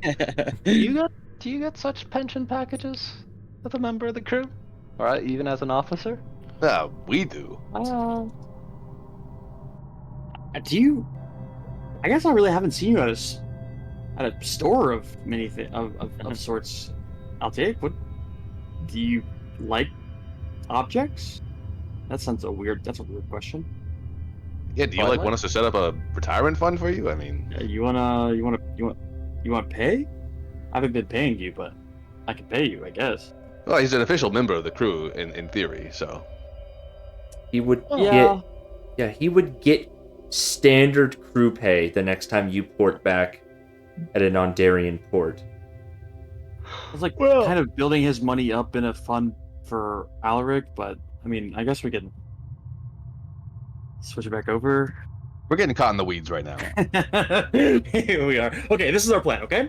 You guys really figure this out. Maybe there's some more things in the little pool over here. I don't know. But I'll try a ferry, okay? I think that's fair enough. Phantom and I will go back. We'll get the people we need. We'll guide them back here and see if I'll call tag. See if your friends can help us guide our valuables down, and we get this done as soon as possible. Okay. And I guess me and Toad are gonna go looking around the place for any sign of these little bug guys. Okay. Yeah, do you want to start at the top or the rune? Let's start in the back. Might be easier if you Wait, wear one of before these you go, though. armored weightlessness. I want to put the armor on. I love Which how one? you guys are just. Does the other armor that's not studded leather, does it become because sorcerers don't have armor proficiencies? Can it all does it have does it have a form where it just looks like essentially like clothing or robes or like a coat or of some sort? There is a point in the chaos of the layerings where it is a simple piece of clothing not reminiscent of armor. Yeah, Altair wants to find a timing or a pattern at which point it takes on the look of not being armor and reach for it then. You're trying to hit the question block when it's on the star. Yeah. Trying to get the ray gun. Got it. Mm-hmm. Okay. Please, bro, I have ray gun. Sorry, I get on tangents too. Okay. You can either roll me an Arcana, Investigation, or Perception. I'd even argue Sleight of Hand. Okay. We'll go with Arcana. Great. Hey. Okay. You time it to the point where there are multiple instances of when it is not armor and it is simple clothing. you may time it to the point where, because it is a multitude array of appearances, you may pick the appearance of the item that you grab and touch and infuse your essence with. And it is whatever appearance of that armor, even though it is not specifically armor for you. Mhm. So it is for you, it could be a cloak, it could be a shirt, you can time it well enough that you can pick any sort of fabric, but still imbue some sort of arcane enchantment inside of it. Okay. Yeah, I'm thinking of like a I don't know, like a long slim coat, and like I don't know how the weightlessness itself manifests, but like if the essentially like the coattails like maintain some sort of like floating like physics to it, that was like the kind of like the It's a really aesthetic. roundabout way of saying you want a cape of billowing like Toad. Sorry, what was that? Said it's a really roundabout way of saying that you want a cloak of billowing like Toad. I guess, yeah. My like the thought was that like even like, yeah. I suppose it's like, yeah. The answer is yes. I guess I came upon that. Like the idea would be that like I don't know. Okay, at some I don't know level how of else the weightlessness. Yeah, I don't know well, how for else that you, manifests. you couldn't. So I'll. This is flavor. Flavor is free. I will say that the weightlessness of the bottom of the cloak extends as if the bottom of the cloak is weightless, so it kind of floats, but you can't make Yeah. it billow. I have to let Toad have their thing. Sure, However, yeah, that normal. really wasn't it. I'm just fucking with you. However, the effect of the armor of weightlessness you can use for this cloak. So you can rename it, you can add it to your inventory and rename it as the coat of weightlessness or whatever you want to title it. I was trying to imagine like what's the word for like the jellyfish, like the Yeah. kind of verb or like adjective for their kind of movement. Like Yeah. that was what I had in mind for it. A drifting coat? Drifting cloak? Drifting, like, yeah. Well, in any case, we'll go with that. Alright. You may add that to your inventory. Okay. I have to So- figure out what the weightlessness. Yeah. You can add it to your inventory. The effect should be on there. If you have issues with that, let me know. Okay. So, the three of you are staying behind to investigate any threats during the process, correct? Yes. Okay, Yeah. So- Slash any way to disable any threats got during it. the process. Okay, so I'm gonna pan the camera over to Valerian first, then, and let's just move. I'm just gonna move everyone to Fort Vineclaw, just to make things easy. And so you are back, Valerian, with Phantom. It doesn't take you more than like 5 minutes to get back. It's a really quick, not even. It takes you like maybe a minute to get back because of how quickly Phantom flies, and you know the route now. So you return, and the hull is about 95% repaired. They are hard at work trying to put the hull back together. Oak Blossom is looking better, Awesome. and you are seeing a semblance of groggy consciousness from her as you return. As if I'll swoop someone has down just first. woken up. Yeah, I think I'll first swoop down to Oak Blossom just to kind of circle her with Phantom, seeing that still probably waking up, still probably just stretching it out, getting all the errant branches and leaves and everything out. And oh, it's a crazy case of bedhead over here, Oak Blossom.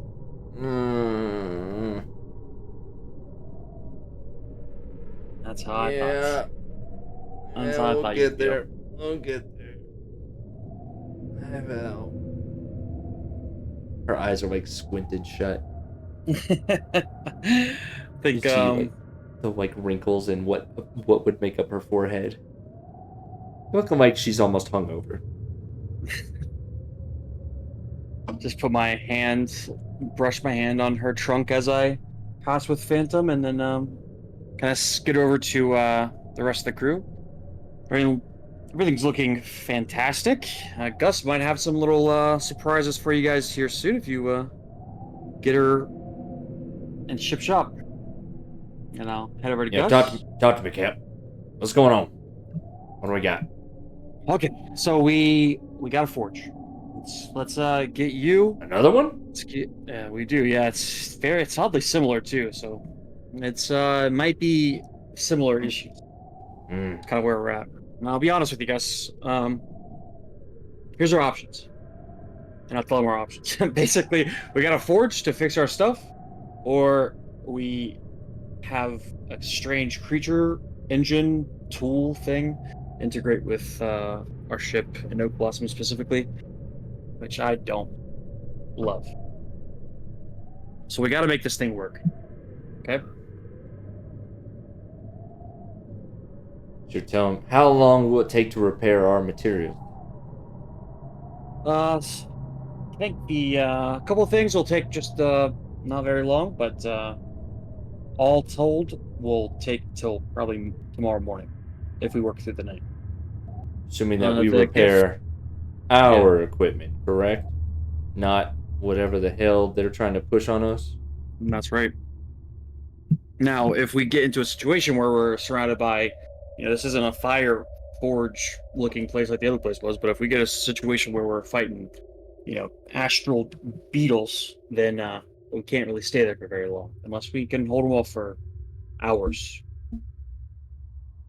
So we'll really have to consider, if we run into the situation, how long we're planning to stay here versus if we want to get this tool integrated. But we don't have to worry about that right now, Gus, because we're gonna get this stuff fixed, right? Cap, I will give you every able-bodied person not actively repairing the ship so that we don't have to put whatever the hell you're telling me is the alternative onto this ship. Yeah. Because to be perfectly honest, Cap, I'd have to respectfully disagree with that choice of option. There's got to be alternatives. That is an unknown variable I do not want to have to figure out the hard way. Yeah, I'm with you. I think other than the very obvious security concerns of maybe the other cephalopods will know where our location is based on the communication that they have, some weird thing, and come and blow our heads up. Besides all that, I'll get in kind of close. I just don't want her to become. I can think of a laundry list of concerns in the 10 seconds you have informed me of this option. None of them are good. Yeah. I just, we just lost Alaric. I don't want another situation like that to happen again. On that, we can agree. Let's get some people All together right, and let's get out of here. All right. What do we need? Security crew? That's right. I can drop to a skeleton crew of the ballista team to hold down the fort. I can give you our best fighters. So he will pull over the whole security team minus the basics. So he will pull over folks. Who else can he pull? That would be the baseline security team. And then Sir Anlo will remain behind. Yeah. So the baseline security team that can go out with you is these 5. And those are your best fighters besides the crew, besides the baseline level crew, which can fight, but you are compromising the security of the ship. But he is willing and ready to give that order in order to not. That will give you about 5 or 6 more hands.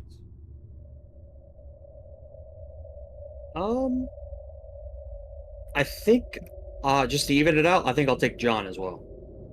And that will be it. Okay.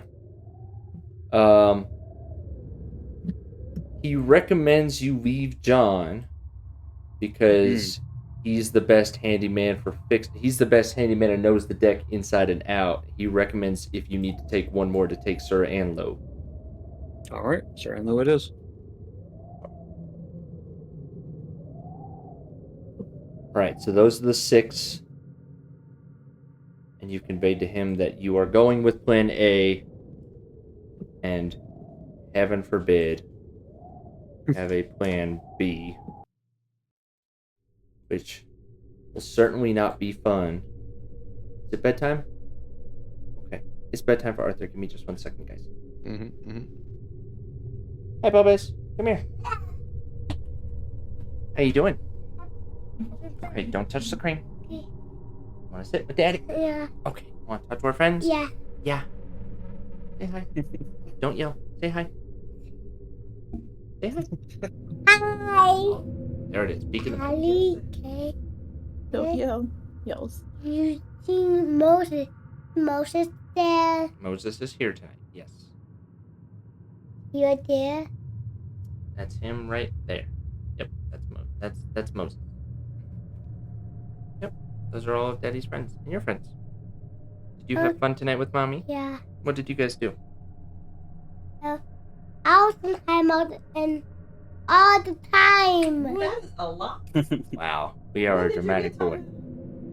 All the time. You didn't get time out today? Not once a day. Were you having fun playing as a ninja today? Yeah. Yeah, we were fighting with the pillows. Yeah. You were getting pretty good at that. You got pretty good reaction time, kiddo. Wait. Yeah, it was a pillow fight. Okay. So that's No, leave it be. No. Leave it be. uh, Can you that's say what good? you down. Can you say goodnight to our friends? Good night. Good night, Arthur. Hop on Yeah, down. Arthur. Give me a hug. Ooh, boy. Give me a kiss. Come on. I love you, sir. Nice scratchy. Yeah, I'm a little scratchy. Good night. Okay. For one last moment, Chief Gus asks, are we sure there's no alternatives? There's a whole other area we have not explored that may be the solution to all of our problems. Oh, wouldn't that be great? Could be. What if, Gus? What if? I mean, if this is feasible or not. You scout it out. You take a team. You take these nice little guns we got. Quiet. Take a team. You scout it out. You tell us what you find. Don't go in too deep. Don't go in too far. If you see danger, you turn the other way unless you can't. And just scout it out. And if while we're in the forge, if we run into something, and inevitably if we do, Gus, we can't stay there. So we're gonna have to really figure out our options with this mind witness thing if we have no alternatives. So if you can cut some of that time, because the gift are gonna leave us if we don't get out of here midday by tomorrow, then maybe we can make our mind witness plan to plan D, plan F. Well, our best scout is Zephyr. Take half the team. I'll take 3. We had it 3 last time in the forge. I'll take 3. You take the 3 that you want from the crew I picked, and whoever else. I'll take Leela and Zephyr with me, since they're our best aerial scouts. Yep. See what I can determine. These stones got any juice in them left?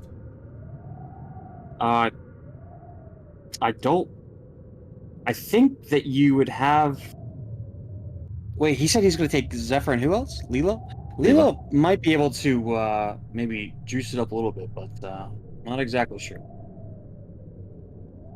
If nothing else, what you do is you have maybe John listen out for a gunshot. You shoot your nice little smoke powder musket in the air. Yeah, about Hear that. if, worst About that, comes Cap. The weaponry design is relatively simple.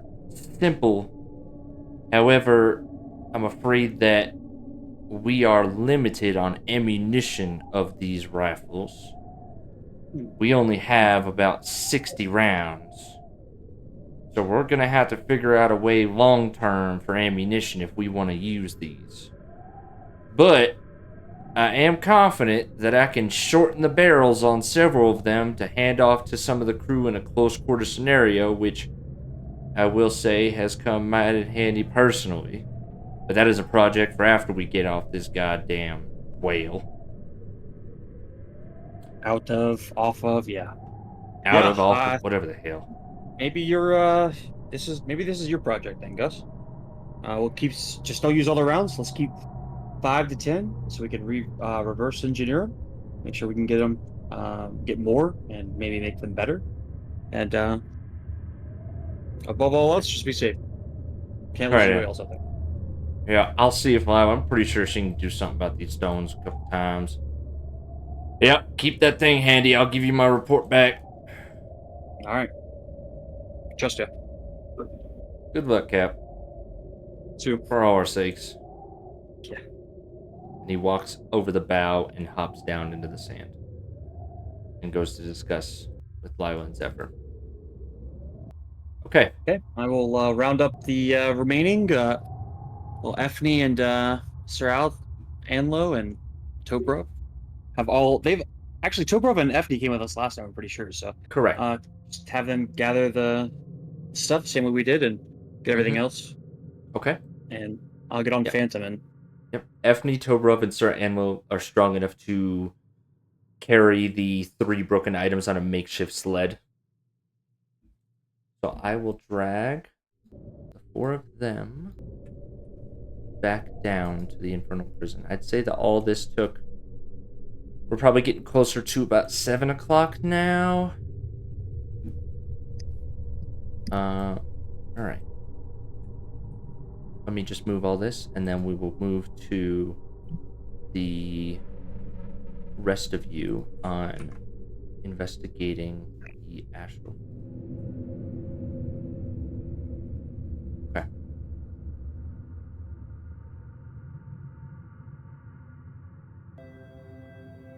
All right. So, tell me what you do to attempt to detrap or discover any issues here in this forge area. Well, where did the insects come from last time, right?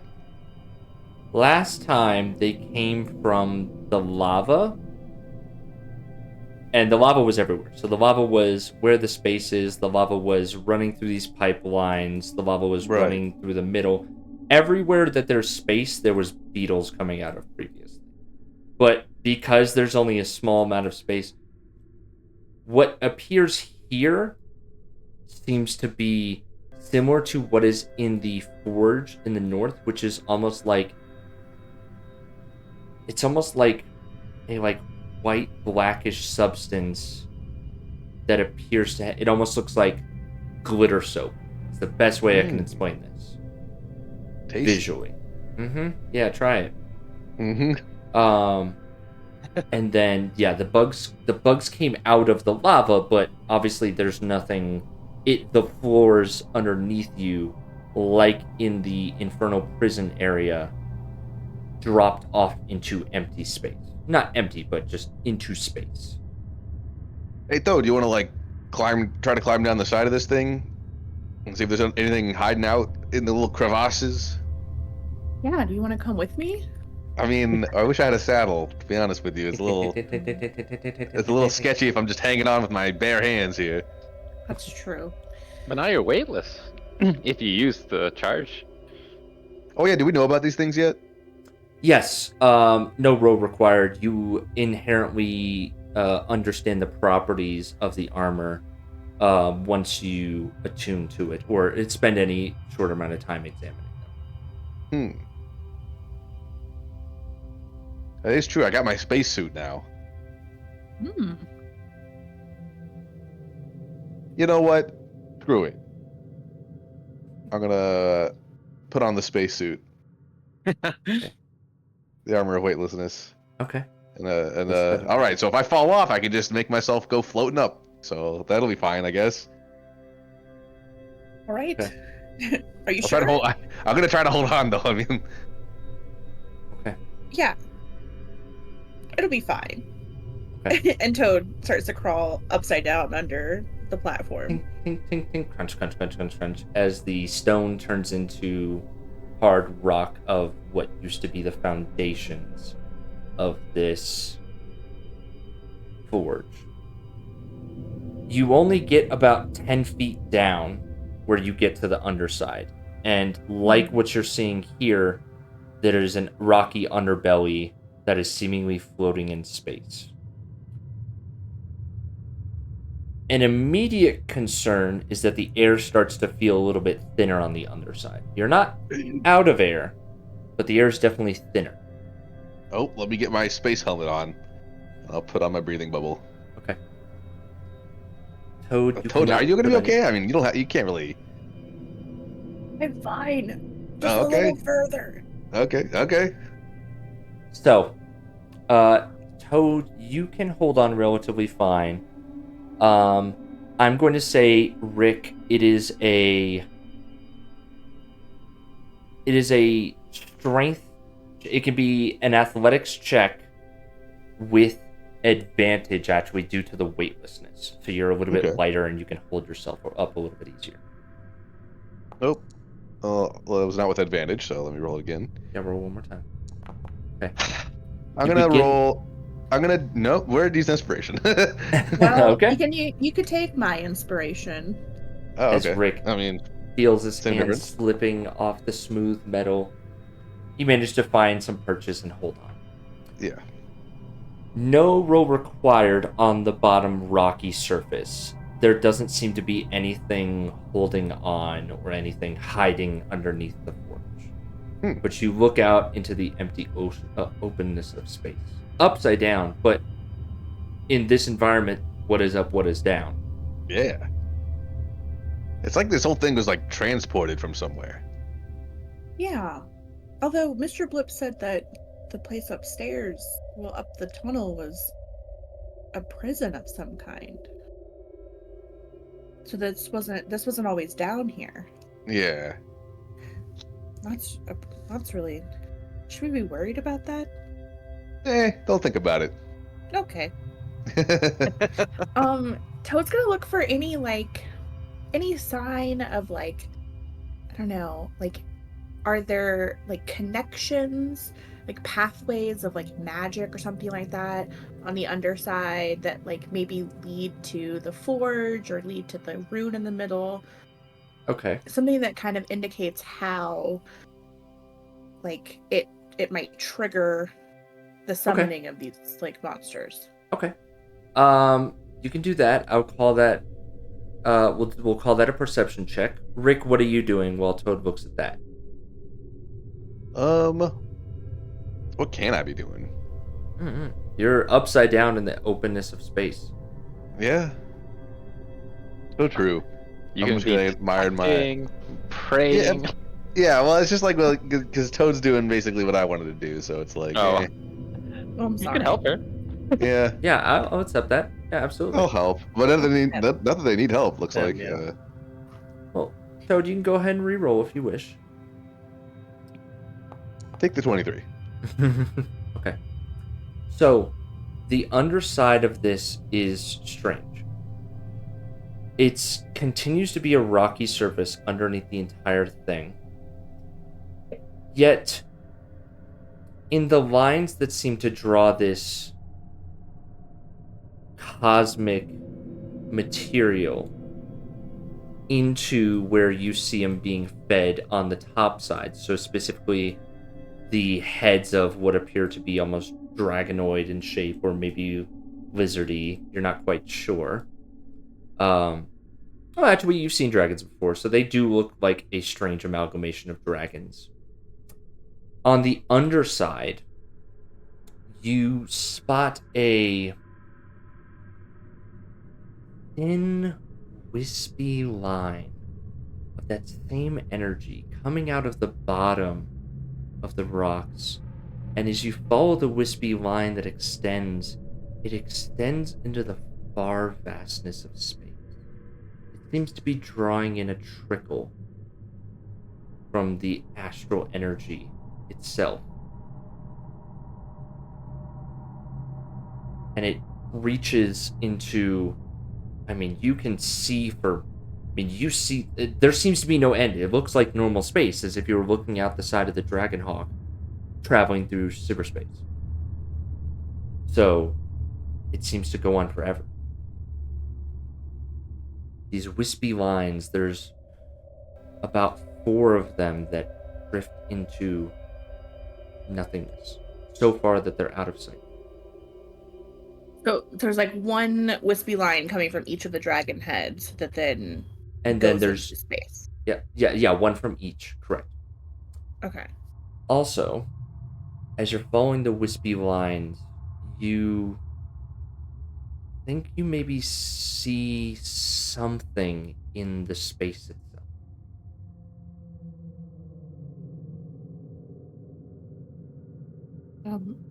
Toad will point out what they see to Rick. What is that? Do you see out there? If you follow, and Toad, like, if you follow the like, magical energy from the dragon heads out into space, is there something there? Huh. If you'd both like to make a perception roll, that is acceptable. Or you can do something.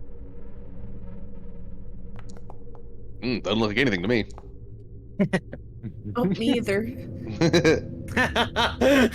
Well, that's the end of that. Yeah. You spotted something, but in the glimmer of the stars, it could have been debris floating in space. That's not uncommon. Could have been those weird space eel things that you've seen in the past. Did it look You like have no- one big thing or a bunch of little things, or was it hard to tell at that distance? It's hard to tell at the distance that what you saw was. And you aren't getting another lock on it. Is there any connection to this big rune on the underside? No. Interestingly, no. There's no connection. It's still rock underneath. You can see the wispy heads, and once it goes into the dragon heads, you're not seeing a glow of eminent energy, except for maybe it might be a little bit. You're seeing maybe peaks of light echoing through the rocks down here, maybe in small, tiny cracks, but there's not a sigil on the opposite side. Well, it looks like we can see where the energy comes from, but I don't know, Rick. What do you think? Should we? Also, are you okay? We've been upside down for a while. I'm good. And it's not really such a thing as upside down when you think about it. That's true. We're kind of right side up. Should we? There's no connection to that rune in the middle, but it's just something about it that's so interesting. I don't know. Well, you gotta It be. might just be. Let's be thorough. I mean, we don't want to be, caught off guard here or anything. All right. We'll go check out the room. Okay. Altaik, are you doing anything specific? Yeah, he wants to perhaps get an understanding of the forge's energy and how the illithids would have intended to heal their mind witness using this forge. Can you heal a living thing with a forge? Can you heal how do you heal a living thing with this forge? He wants to pose this question and for lack of a better term, pick their brain for it. They will be infusing the cosmic astral energy into the mind witness, and it'll be less of using material items as lowly as a blacksmith tool. It is more of a pulling of a cosmic force and pushing it into the mind witness. It naturally will draw on cosmic energy when it is in a drift in space. However, it needs a initial source of energy in order to reinvigorate its power. Do they know what this forge's source of energy is?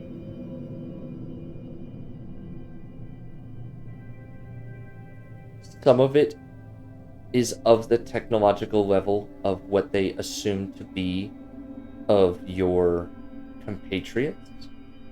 He could combine it as some sort of graviturgic and transmutation. However, there is essences of old magic, of the older ways that would be difficult to understand one who does not practice those channelings of energy. The cosmic arts, if you will. Is this unlike unlike graviturgy? There's like a setup where like, they express themselves as, or they considered me an awakening, perhaps untutored. Is this something that they could teach me? Make a persuasion check at disadvantage. All right.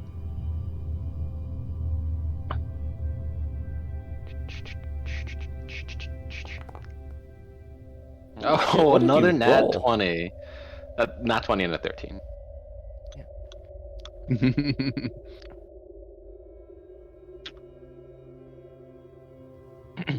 He could see a possibility in another 1,000 years of taking on an additional another student. Should you decide to end your hiatus with the humanoids of the planet of Eberron. Does he have perhaps suggestions on where Altaic might begin this journey? Where, where's the start? Where's the start of this lesson? You would need to convince the leaders of Larvion to allow passage into the great cities. And then you would need to beseech the teacher to take on a unusual student. You would need to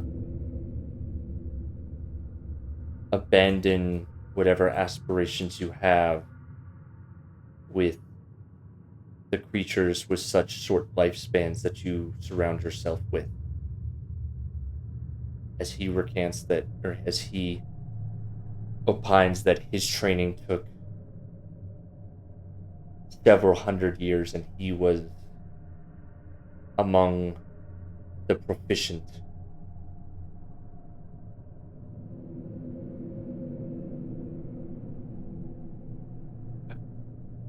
Yeah. Altaic will nod and thank him for explaining, the beginning of their tutelage. And he looks forward to seeing their practice, their demonstration of their skills. Should the needs arise,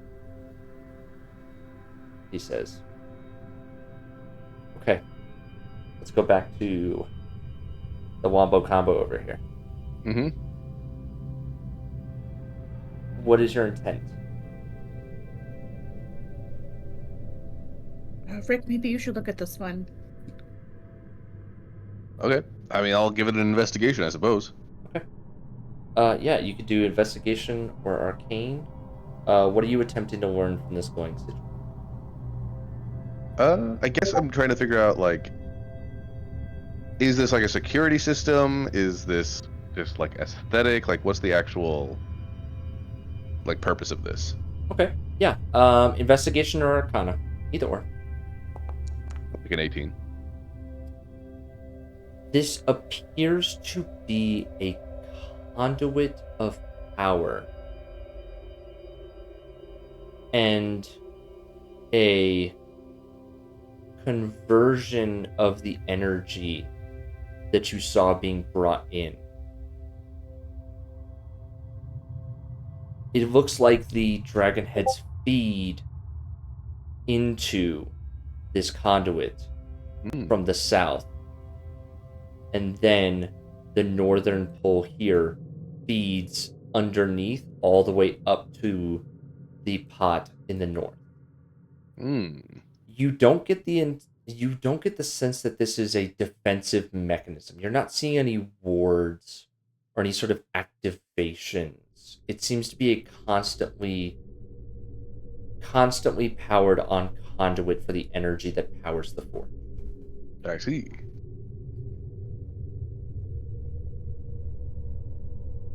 Nope, looks harmless. I mean, seems like a cool piece of engineering, but I can't make heads or tails of how it functions, except to say that I can kind of see where the energy flows.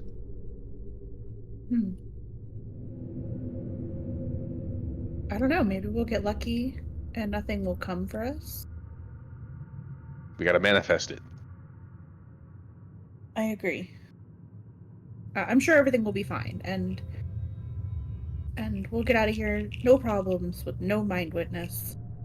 And no bugs. You're really scary. I guess, people. except for you. Well, I mean, I'm an arachnid. That's true. That's true. Really an insect.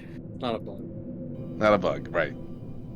And I mean, like, are you something that you change into? Do I stop being Toad because I become? I don't know. I'm just a little guy. Not a little guy. Oh, well, I guess I am pretty big. Give me back right side up. Oh, my fault. I didn't mean to continue crawling upside down. It was fun. Toad, I think Toad does a couple laps around the stairs first. Just the spider walking around in circles, like upside down and right side up and upside down. Okay. All right. Anything else you want to do? It's around this time that you can hear the rest of your crew approaching from the top of the grate.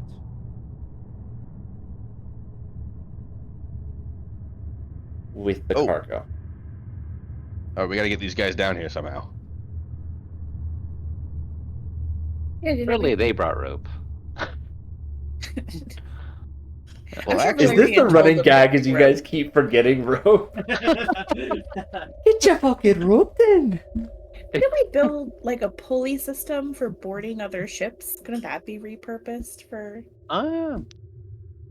Or you know who built that pulley system? Your artificer. But I might have an easier thing here. I mean, no, I was gonna try to use the armor maybe, but I can only levitate myself. So if I was carrying the stuff and then I levitated myself, maybe no, it's not gonna work.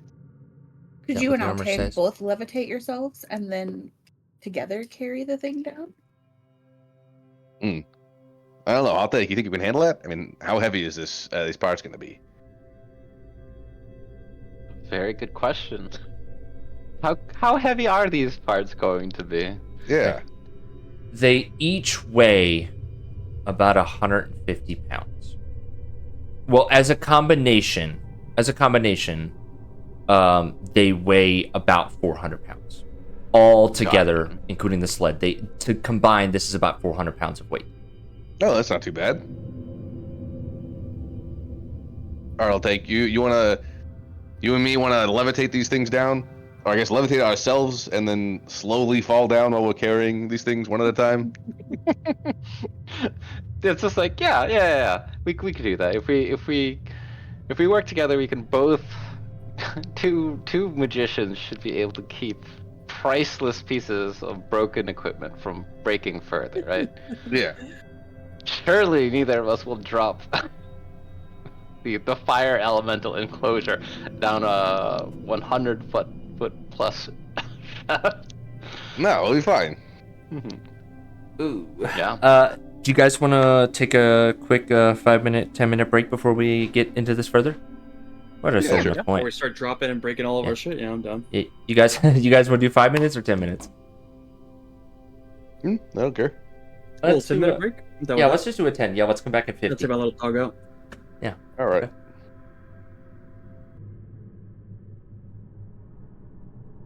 And I am unmuted. So, I think it'd be fair. Yeah, that works for me. Levitate takes up to 10 minutes.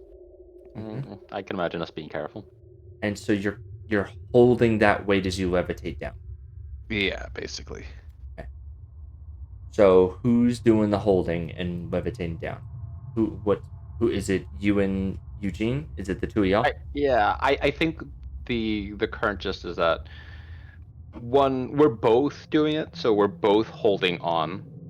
So like one person doesn't just like lose grip of like a piece of equipment. Okay, so you're and tag shatter teaming it.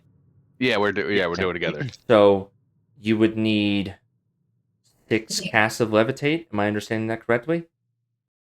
3 each, I suppose. 3 each. Yeah. Since we both Now- got the things on. Yeah. Now we could.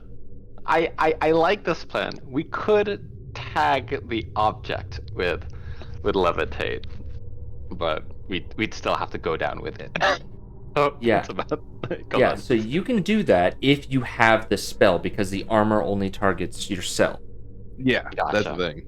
Perfect. Do you guys both have levitate prepared? No, it's just on the No. on the object on us. So we're basically carrying it with our strength, Yes. and we're just using the levitate to float down. Yes. Get it down easier. Okay. Could Valerian help by like providing support from above with Phantom? Is he here? Yes. Yeah. I think that was my kind of my intention is because the grate is pretty big, right? The hole down is pretty big. Yes. So the I feel hole like is I would big have enough to room to- fit. Yeah, the hole is big enough to fit Phantom and the cargo down one piece at a time.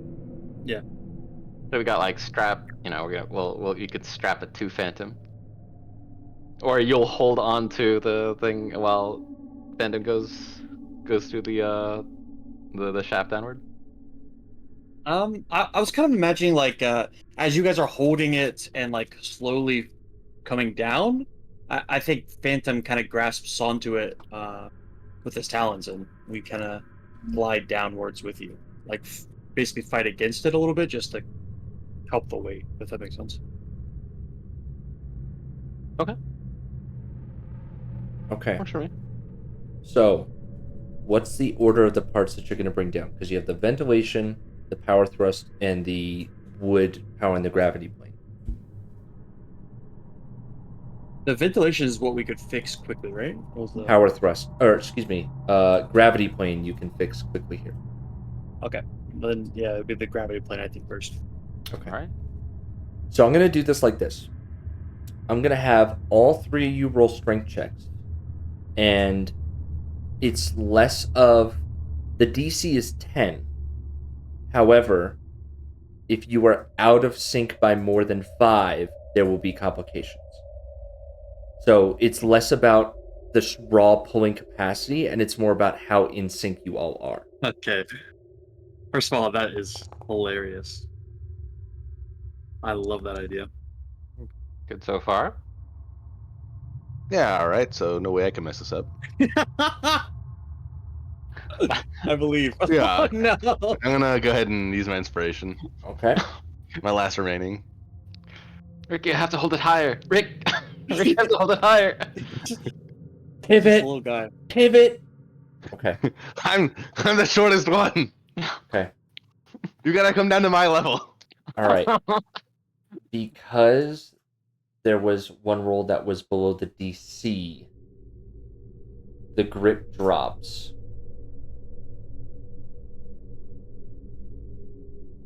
Rick, Yeah. I want you to roll me a I want you to roll me a 1d10 Okay. Oh. to see at what feet this falls.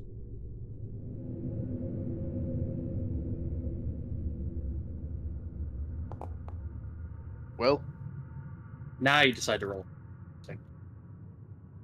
So, 90 feet down, you lose your Oh my grip. God. 90 feet down. That's a good thing. That's a good That's thing. a good thing. That's almost the whole way. That means you're only 10 feet above when the grip drops. Whoopsies. Yeah, that means So- it's taking 90 feet worth of fall damage, right? No, it takes 10 feet worth of fall damage. So you've made like it we're 90 almost- feet down.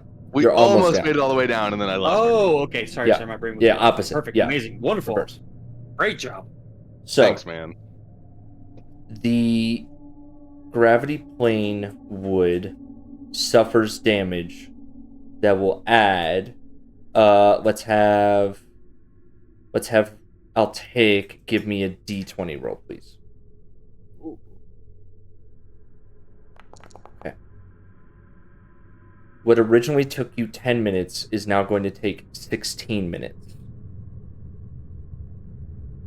to estimate, is what Mr. Blip estimates the repair time on the gravity plane wood Not too bad. composite. All right, who is ready for the more dangerous stuff now? Whew. Maybe we here's the issue is that we're all just kind of different sized. Maybe we Oh. try to Really? find like a No, it's Try- fine. no, like as in like hmm I mean it could be just me, honestly. Yeah, I mean it could be I really did think that levitate would help balance that out. You know, huh? It's like holding a couch going through an escalator. I imagine, you know, like you still have to hold the whole couch, Mm-hmm. but so what? Maybe I do have a rope. Okay, it's not like I'll pull it out the rope of entanglement. Maybe as like a last ditch effort, we can try to use this to slow the fall, almost like a lasso. How far is the range? 30 feet, right? 30 feet with Okay. a rope. Valerian would know this, that if you don't catch it correctly, you could be yanked off of Phantom. So it could be a last-ditch effort, but if he fumbled the bag, you could be dropping with it. Ugh, Wait, I'm too strong. So, you got any Well, ideas?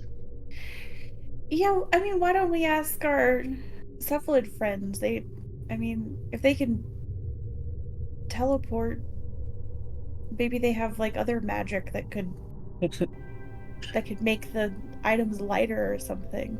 You know, I just think you guys did a great job, and Uh-huh. you know, I really believed in the codes. I won't lie. The levitation idea I thought was a great idea, and then I saw it in practice, and I kind of wanted to say the same thing as Tones. I just really don't want to owe any more things to those guys, but fine. If you want to ask them. well, I don't know that they can listen to. They won't.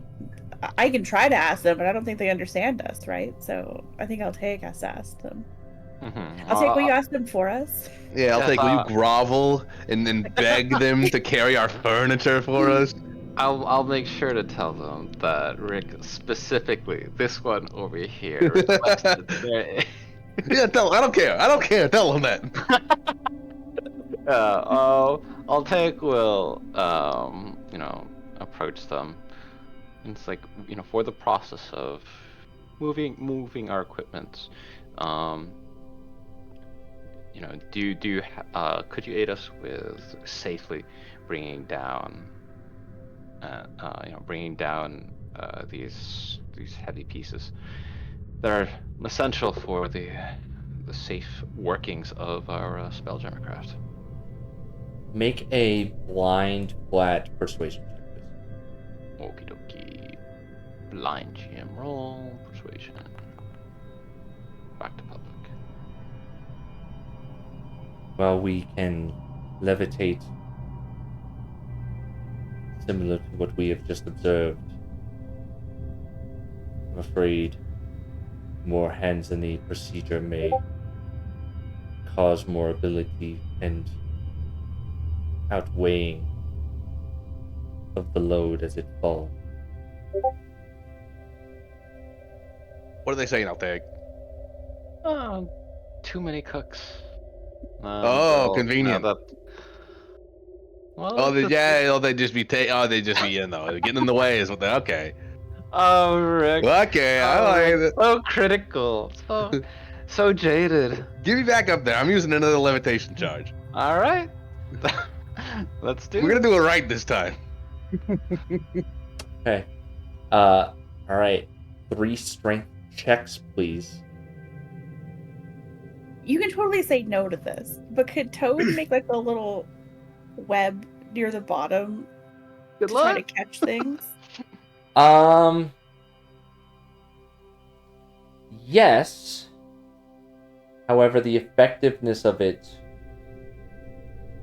Tell me what you're trying to do. Where are you making the webbing? At the bottom of, because you could potentially block them too. So, looking at, it's kind of open air near the bottom, right? Because about 10 feet down, there is nothing. It's just the hole and then it's the floor. So, how would you intend to do that? That's a good question. You're right. I don't want to block them. Never mind. I mean, you could block us. I mean, they're just levitating down, right? So it would just be like Yeah, but then how we either get give the them. how we get the thing down once it's if she like makes a big spider web at the bottom of the tunnel, there's still 10 Well, feet to it- go. You know? Maybe It they doesn't could. have to Maybe be. Go ahead. I was gonna say maybe they could get. We could get the spider web. We put it down, and then Toad comes out and just wraps up the cargo in a little web ball, like it's a food sack, and Bob's your uncle.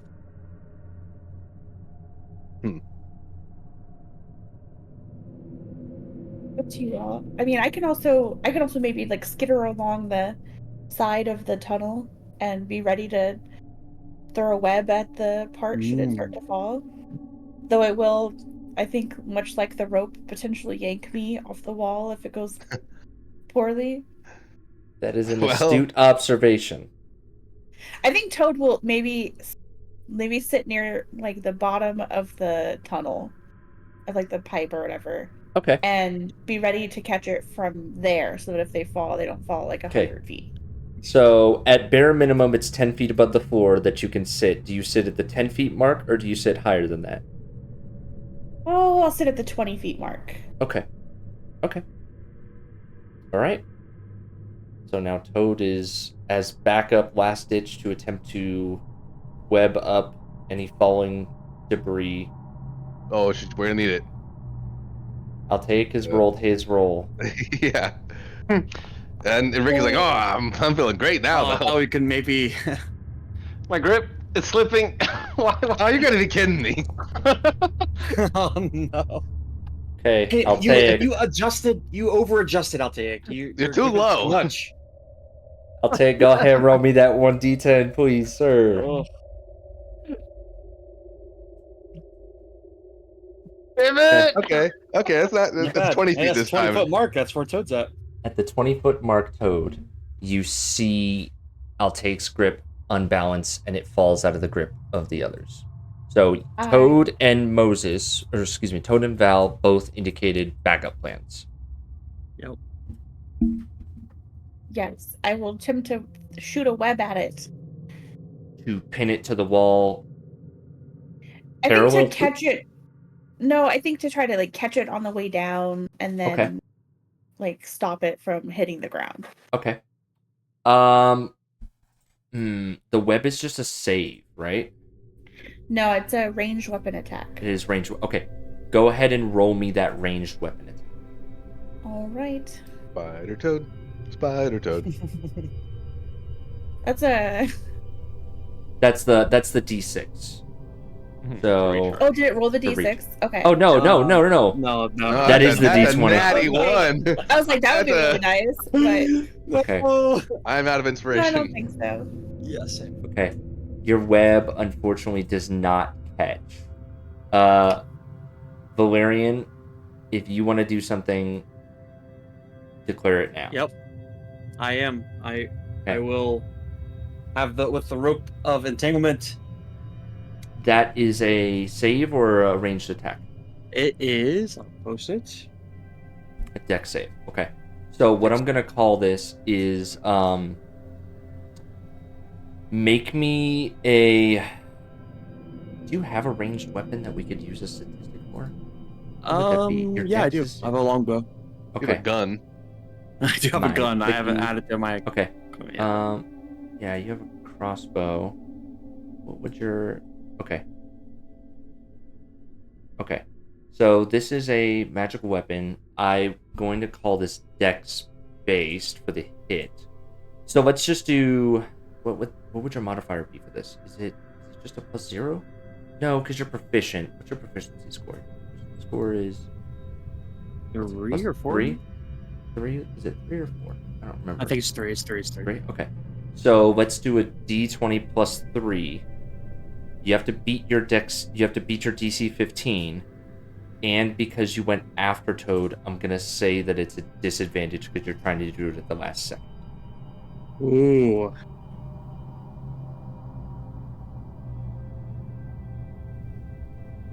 +3, you said? Yeah, For d20 proficiency? plus 3 at disadvantage.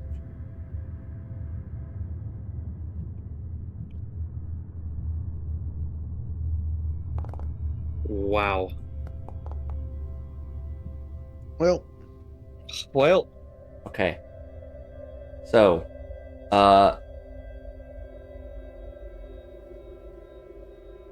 Valerian, roll me. What item is this? Declare it now. my rope of entanglement. No, what item are you carrying down? We didn't discuss it before we started. Oh, true. The ventilation or power thrust? I would say ventilation. I want you to roll me a d6, please. Okay. On a 20-foot drop, the ventilation pipes bend further out of shape, and some of it is more pipes have broken off. Based on Mr. Blip's examinations, it's going to add an additional 5 hours of work. Oh, Oh, jeez. You have one more item you need to bring down. We have to take them all the way back up, too, still.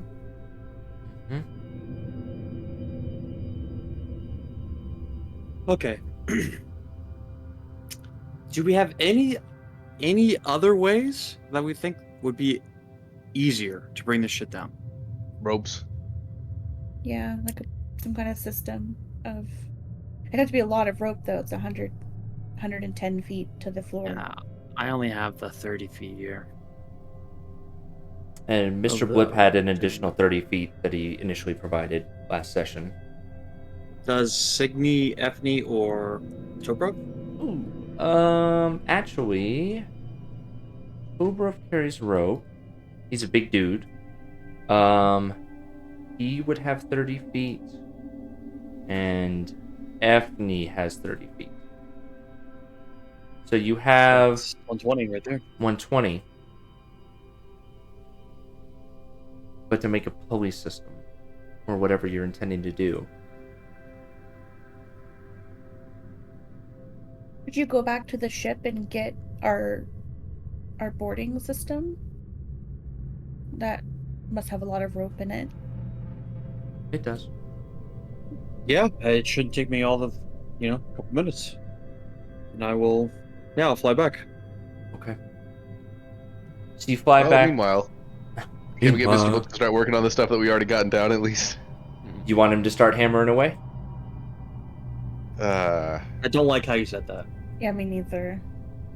well, we checked everything. It's good, right? Right? He'll be back in just a few moments. I think we can get started. It's not Yeah. like the defense is activated as soon as. Me and we Toad force are a manifesting that there's nothing here, so it's fine.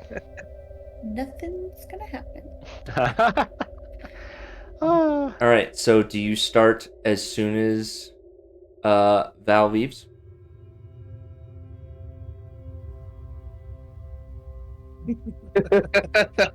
Yes, yeah. Let's just call it now. Yes.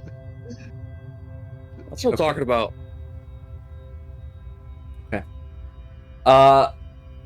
Valerian, I want you to make me a... What's the roll to disassemble an artifact embedded into the hull? It would be an artificer check, or it would be a... It would be a shipwright check. But you don't have those. So, if you want, you can just yank the bitch out. Put our I ship could, right. but I think I would try to make an argument that Valerian is he's pretty smart. So and Alaric, at least they started training together for graviturgy. So I think that he maybe has seen like some things, not like studied under him or anything crazy like that, but Okay. at least seen things enough, and maybe with the help of John as well, to be able to properly disassemble it and John bring is it a out reasonably in a timely handy manner at least. Yeah, John is a reasonably handy man. John says he can help, and he will pull out some basic tools that he uses for deckhand work. How about this?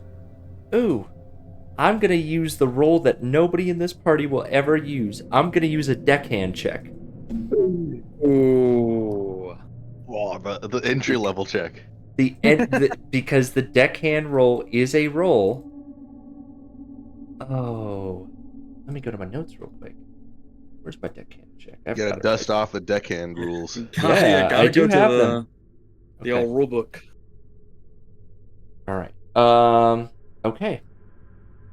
So, it would be a strength. We're going to call this a strength or dexterity. So, you are going to do a strength or dexterity check alongside John.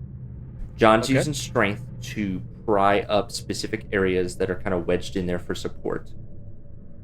So, choose either or, and we're doing checks. Okay, I think Valerian will use strength as well. Okay. Maybe Okay, and actually, because you both have proficiency with space vehicles, you roll at advantage. So, yeah. Alt advantage. Yes. Okay. Great. You both rolled 18s. Which means... Valerian, roll me a 1d4 die, please.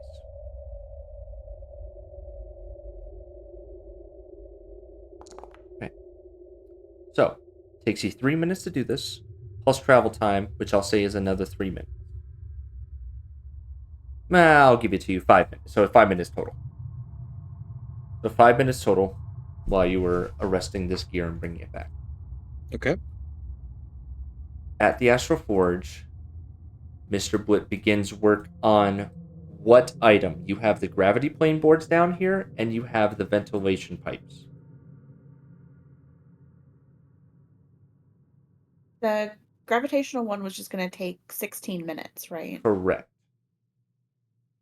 I think that one makes sense. Okay. Unless anyone else. Yeah, that makes sense to me. Yeah.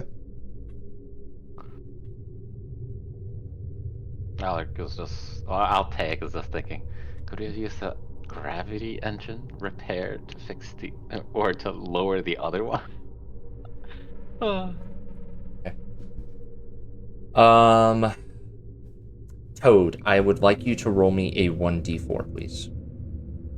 Okay. Okay. Nice. One beetle shows up, guys. No worries. Hell yeah. Okay. So,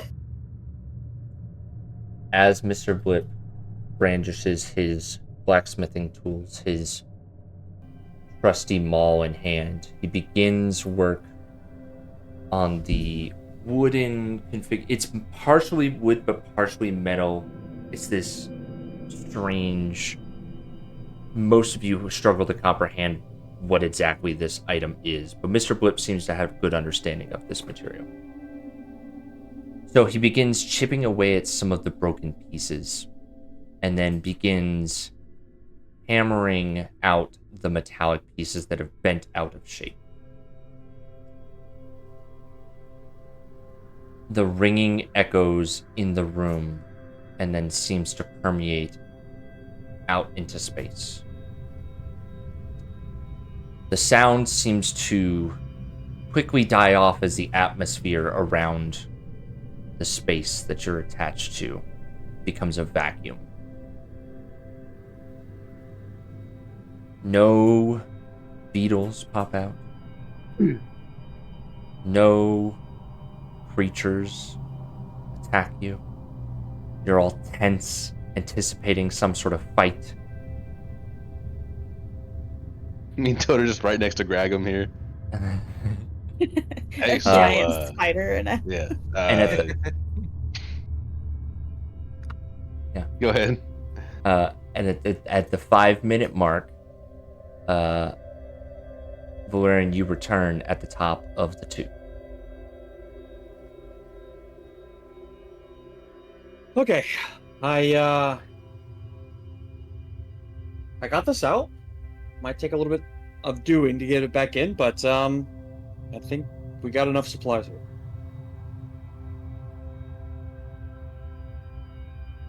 Okay. Can we try to start fashioning a little pulley system now You can. with the boarding equipment? Are you just trying to set it up by yourself up there right now? No, I mean I'll enlist help with everybody else. Are you guys going up there to assist Valerian? Who's going up there?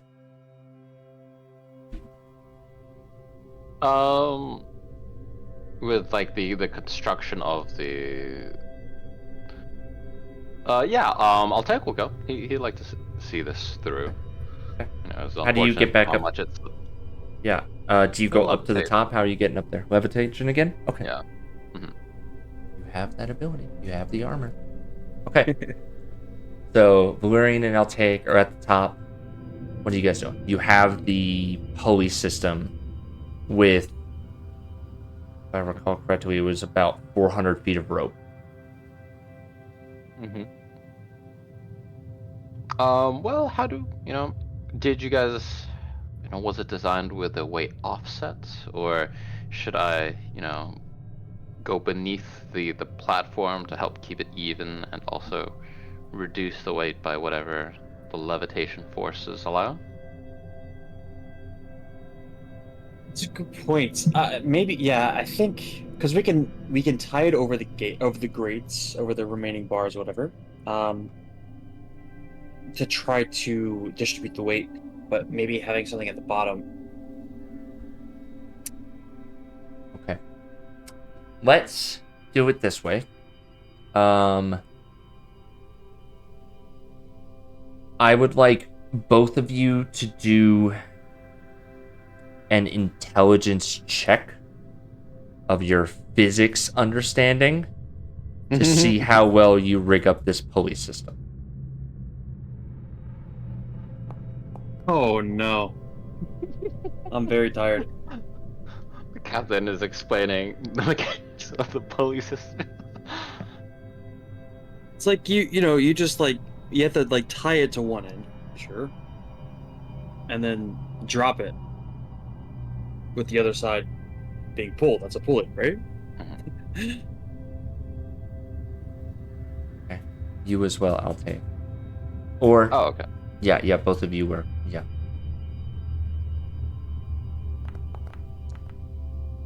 Okay. Between the two of you, you feel reasonably confident that you've distributed the weight and counter pulley systems to bring the last item down. Do you do anything else with the power thruster that's being lowered, or do you put it all on the pulley? I think for me it'll be a situation again where it's like I guess I'll take it. If you want to take the side, maybe if Rick is, I think Rick actually want this. Maybe we try it the old way with it being tied to the pulley as a safety net. And Sure. yeah, I think this will be a nice bonus for us, you know. yeah. Okay. After the failures we So, just had. so one of you needs to stay up here to operate the pulley, or down at the bottom.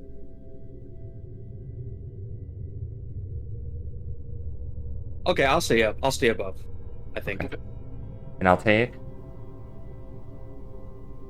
You are levitating next to the cargo.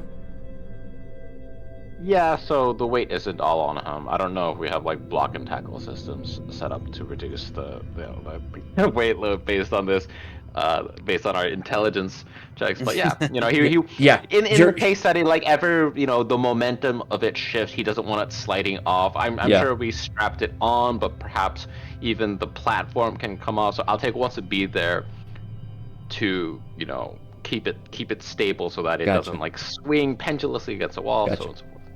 Your DM is failing his intelligence saves on pulley systems, so we're gonna abstract that. I'm not worried about that. Yeah, you know, we can talk about how like the, you know, even with the best system, perhaps you know, the tower itself, you know, this thing, from what I saw from the outside of it, it looked like a tensegrity demonstration of like shattered blocks. Goddamn you, held together Eugene. by chains. I'm sitting here being like, guys, this place is all a little bit this side of already destroyed.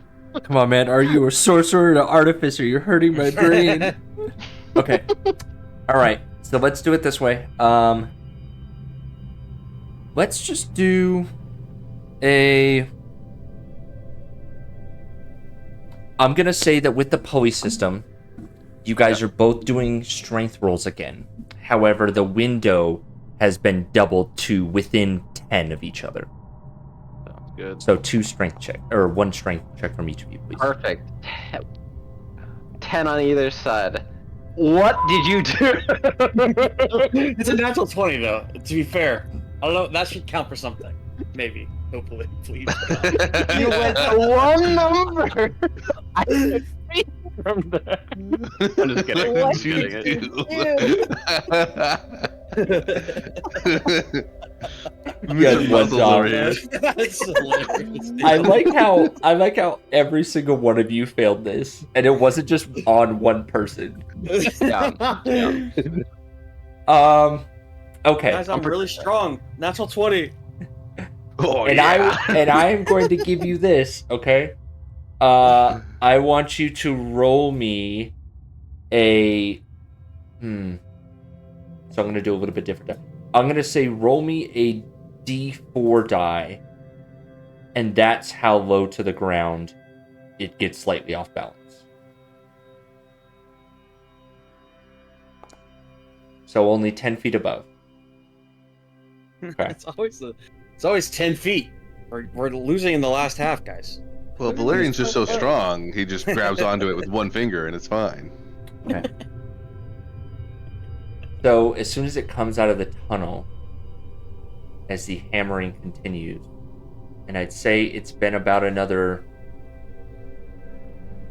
I'd say it's been another 5 minutes. I don't like that.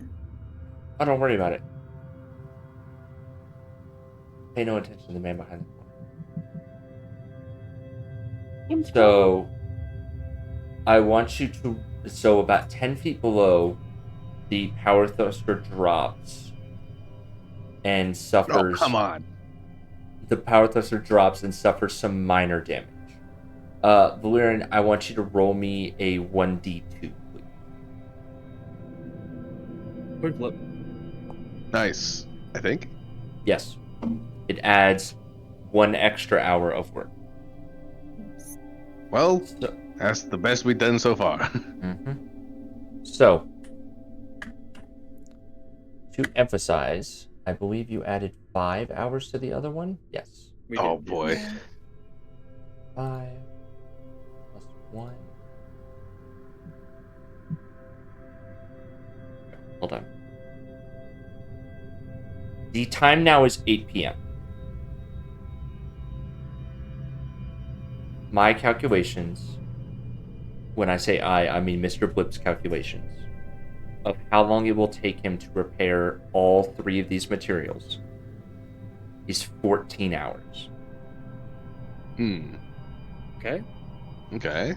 So, that puts you, assuming that there are no hiccups, at 10 a.m. tomorrow.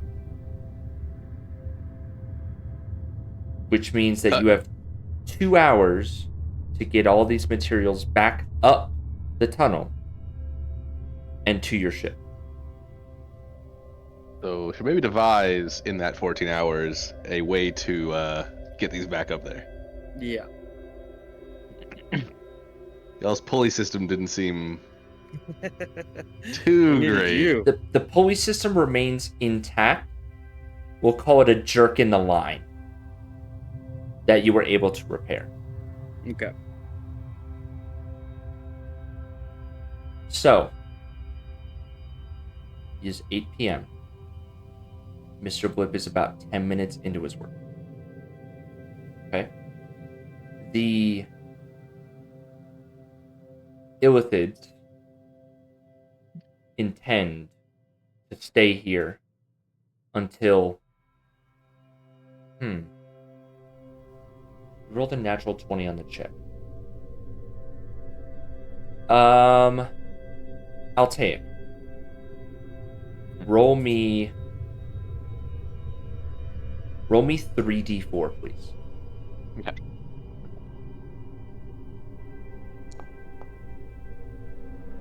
Two and a 4 and a 4. Not bad. Okay. Unless, Unless it is bad. So, they will stay here for... What's the modifier I just said? It was in my head. They will stay here for 5 hours. So that will take you to 8, 9, 10, 11, 12, 1. They will stay here till 1 a.m. And then they must leave to head back to their ship and transport their passengers to your ship. Which you haven't told them where your ship is yet. So, you're settling in for a long haul. What actions are you taking between yourselves and the crew that accompanied you during this time? Are you resting in shifts? Are you all staying up? Are you attempting to sleep unless something changes? What is the plan? Resting shift sounds doable. I mean, we gotta make sure that nothing's gonna come around. Yeah, but if something comes around, you're probably just. I got some spells. Staying think- up. Go ahead. I was gonna say, I am exhausted already. I stayed up the night before. So I will sleep for now until I think something happens. So, unless you sleep, at minimum, you will all take 1 level of exhaustion. But because if any of you are serving time on watch, so if you're awake in this moment, I'm assuming that you're on watch. You will be rolling constitution checks for further exhaustion. So Valerian is elected to begin to try to get some sleep. And I'm going to say if you want to sleep here, you need to do it on the south side of the room because of the noise that's being created by the forge. Okay. Unless you can insulate yourself from the sound somehow, you need to be down near the bottom.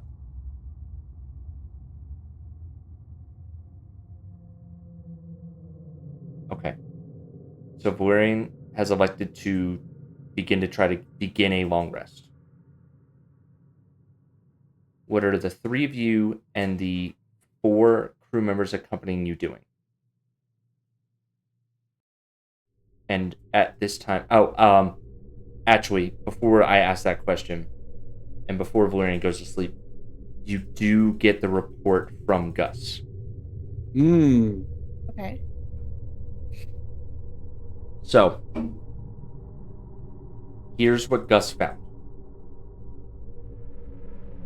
Because you did for a short period of time, fly over. Or no, you guys didn't fly over this area. No. Maybe I'm No. misremembering. So, he alongside Zephyr and Lila have encountered a rocky formation embedded in the side of a cliff that seems to have a bunch of destroyed stone pillars. It seems to be some old building that's been destroyed. It looks like ruin. The cliff drops into it seems like an ocean, but we all know that there's no ocean in here. In further investigations, there's a cave system that heads into the cliff wall that is lit with braziers, and they have encountered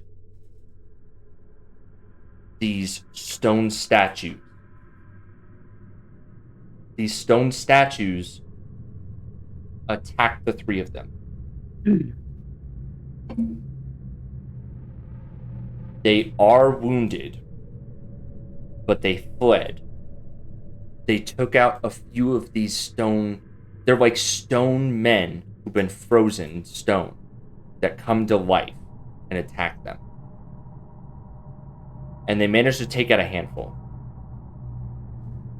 But they're all about half wounded.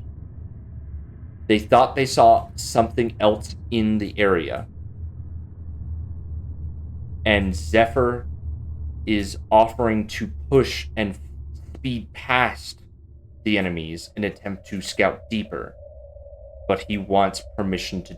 He thought it better to ask permission to do so. Oh, He is faster by himself. it's true. I mean, if Zephyr says he can do something, Yeah, that's kind of where my head's at as well. what do we seek to gain out of this? Yeah.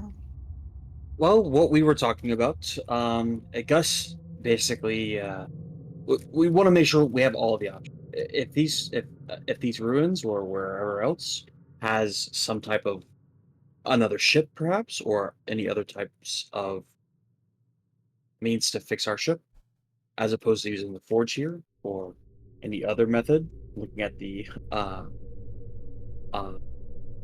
what's it called? The mind observer? Mind witness? Mind witness? Yeah, same thing. That's why they're there over there, but it is a question because Zephyr, I mean, he could get hurt. I think if he thinks he can do it, though, what do you guys think? I'm okay with it. Now, if he thinks he can do it. Zephyr is technically not even... We're not paying him. That's right, More you of are an not paying ambassador, him. but If he wants to do it, he can. Just tell him to be careful. he will pay no workers' comp. Yeah, and then just make sure that he takes only what's valuable, or if he sees something that maybe is semi-valuable but not worth the risk, then don't. Yeah, I say go for it. Or just, scout it out, see what's there. Right. Don't gotta get your hands dirty. Okay, what do you tell Gus? To let Zephyr go ahead and push, but to be careful. And Gus, he can either join us or he can head back to the ship. It seems like things are pretty calm down here so far. All right. If he needs to treat his wounds, I mean, I don't got much juice left, but he might be better off just tending to his wounds on his own on the ship. You have given Gus the order. There is no reply back, but that's because that's how the sending stone works. Yeah. So The spending stone is my damn wife. Sorry. Holy. Oh, Rick. I'm Rick, you're kidding. married? I don't have a wife. Yeah, you're That's my psychic damage I take. Okay.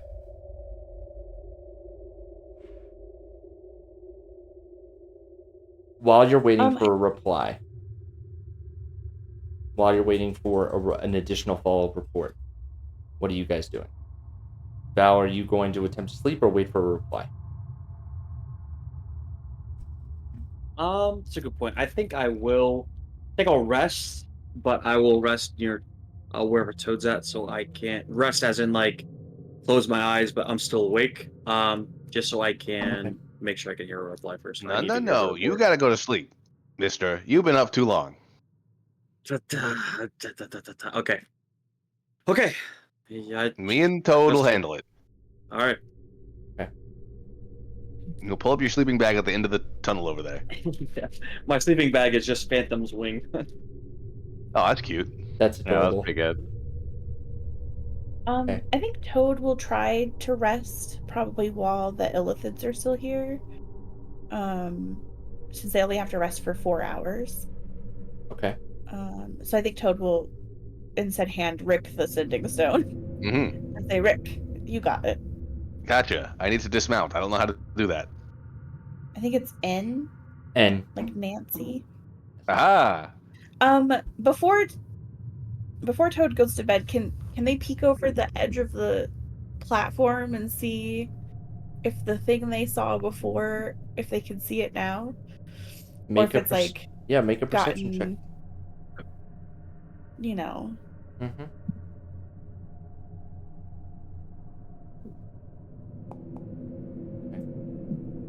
Wow. 8 eyes, Good. though, I mean. You trace the through lines of where you last spotted something. And by your distance calculation, it's maybe a mile, 2 miles away. But you see movement in space and reflections of what appear to be maybe fish. And you can spot 4 distinct groups of these fish. And they're not heading directly towards you. But they are out there, meandering in the empty void of space.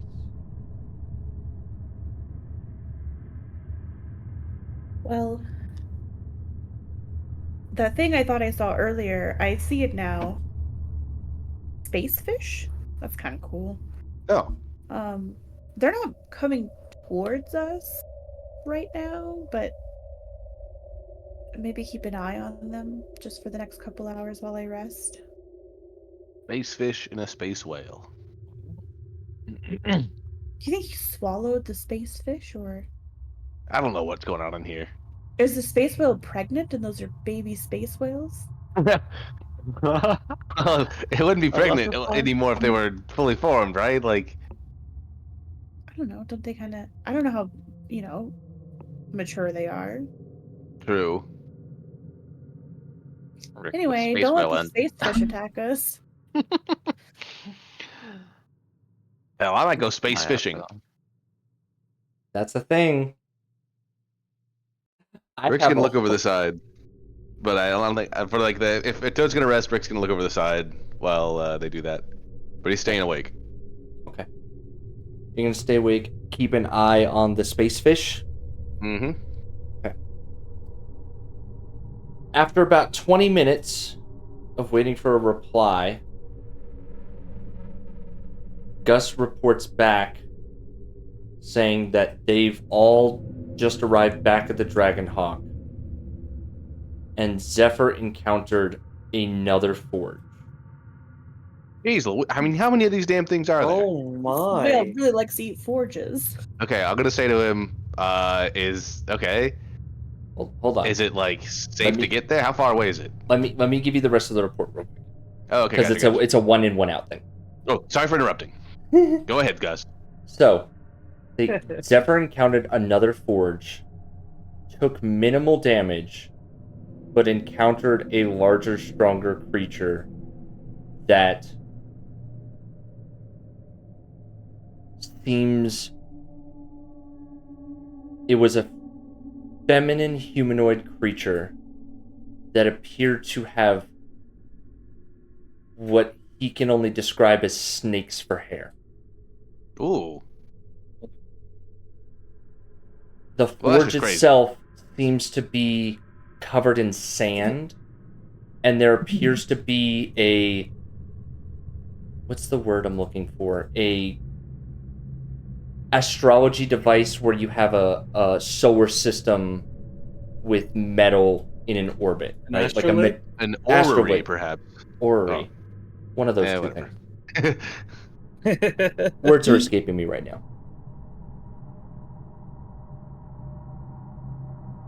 That Well, is so what they the have snake lady was encountered, not and they are friendly. they are staying back to recover at the Dragonhawk, but they will keep the sending stone charge. Roland will provide spell slots to charge if there's any emergencies. Yes, something like that, Ori. Okay.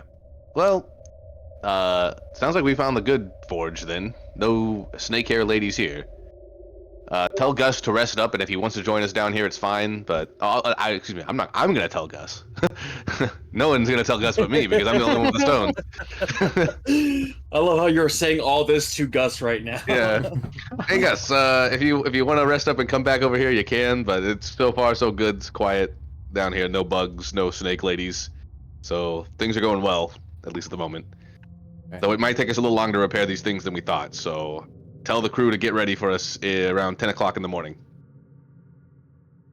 There's no response. They don't burn a Yep. spell to send another counter response. All right, God, I hope he got that. Okay. Okay. So, Rick, you're keeping an eye on Spacefish. Mm-hmm. Valerian, Spacefish. you are beginning your... I'd say you're about 30 minutes into your long rest. Toad, you are just beginning your long rest that's only 4 hours. Yeah. Rick and I'll take... Do you want to send any of the other security team to rest now? Or do you want them to stay up with you? They are at your beck and call. Let's do half shifts. Sounds good. Okay. Sounds very reasonable to me, Rick. Is this Which- something you learned while serving as a soldier? That's right. Lots of sleeping for 2 hours and then staying awake for 2 hours and stuff like that. Okay. So which two do you send off to rest first? Ethne, Onlo, y'all can take a break. Tobrov, Signy, you're with me. Excellent idea, sir. Okay. Alright. So Anwo hasn't had a lot of interaction with you guys directly, but he carries himself as a somewhat Ondarian noble, very much dressed in regal attire. You do have some nobles aboard the ship. However, he is less of a knight and more of a well-trained fencer, if you will. But he's very respectable, and he will listen to your orders, and the two of them will head off to rest. So,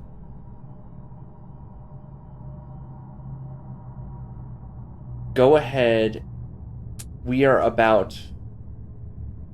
I'm going to say, for simplicity's sake, we make it to the top of the first hour, so we have 13 hours left to go.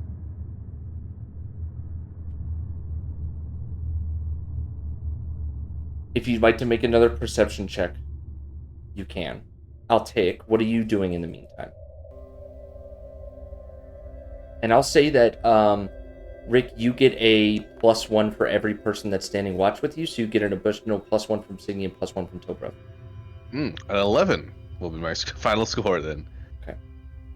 And I'll take, what are you doing during this time? He wants to watch the this forging process. Okay. He wants to get like a glean of like how it is that they're controlling or channeling this power, and whether or not it's akin to an experience or powers of its own. Okay. All right. Make a Arcana check. Okay. And then we'll take that 11. So we'll do the Arcana check first. So Mr. Blip is a well-trained blacksmith. He is, through the use of the forge, empowering the element of the astral nature of this room into the wood and metal. And there's a strangeness as he's pounding. You start to notice as you're getting a closer look, as he hits the board, this one particular flat board, it jumps up off the forge, flips around 180 degrees, and drops back down by itself. And he hits the exact same spot on the opposite side. And he's doing this constantly to where the board is constantly flipping itself over. And it's a strange phenomenon that you're observing here. And it seems like your understanding of the gravity planes on your ship makes a little bit more sense now as to the inversion of gravity as you go down the stairs into the hole. It's maybe rekindling or maybe reigniting some of your old understandings of how the gravity planes and the inner workings of the ship are. And it's less of a learning new knowledge, and it's more of using what you know to the old memories about.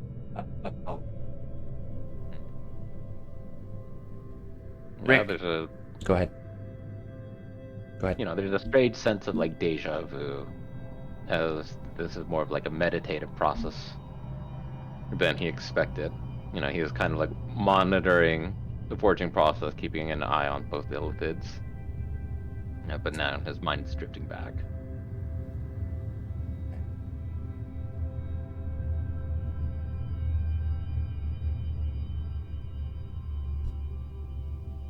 Rick, Mm-hmm. you are able to observe the 4 groups of fish drifting lazily, not moving in any particular pattern. They seem to be meandering throughout the stars, and it's a beautiful sight.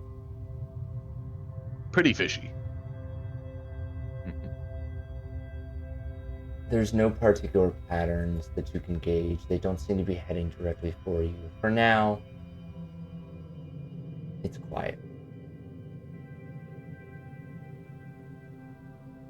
We are in hour 2 of 14. Valerian remains asleep. Toad remains asleep. I'll take if you want to do anything different, let me know. Rick, if you want to do anything different, let me know.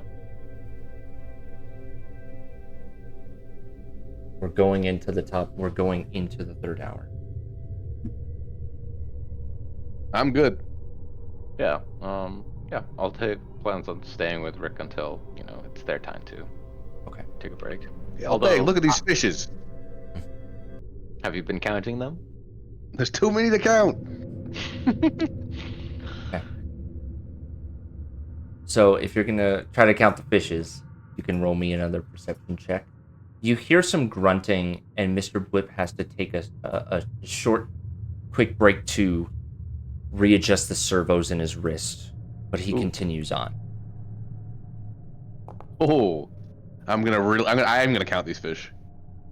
One Mhm. fish, 2 fish, red fish, blue fish.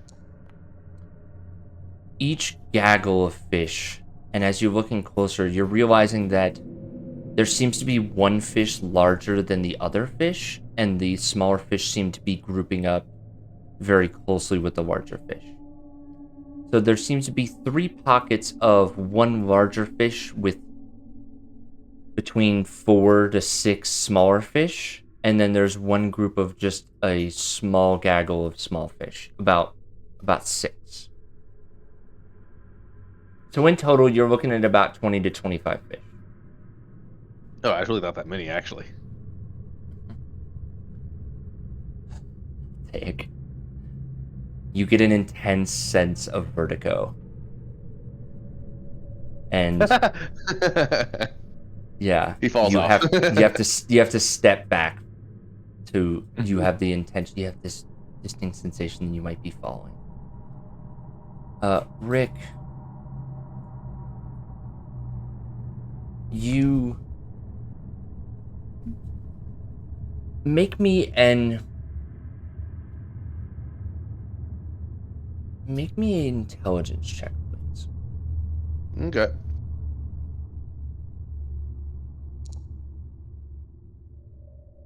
Sound doesn't travel far outside of atmosphere. In fact, it doesn't travel at all. You understand this, being the first mate of a spelljamming ship. However, if any of these gaggles of fish were to get close enough to be within atmosphere, the sound of the forge may draw their attention. Ah.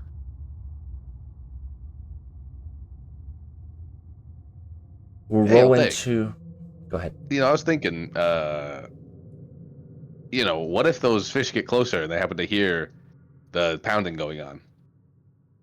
Are they getting closer? I couldn't tell if that's drifting to them. He's kind of rubbing his eyes. Maybe we should keep an eye on them. I mean, I don't know. Space fish might be more dangerous than normal fish. We've encountered a space whale, and that wasn't a great thing. Mm-hmm.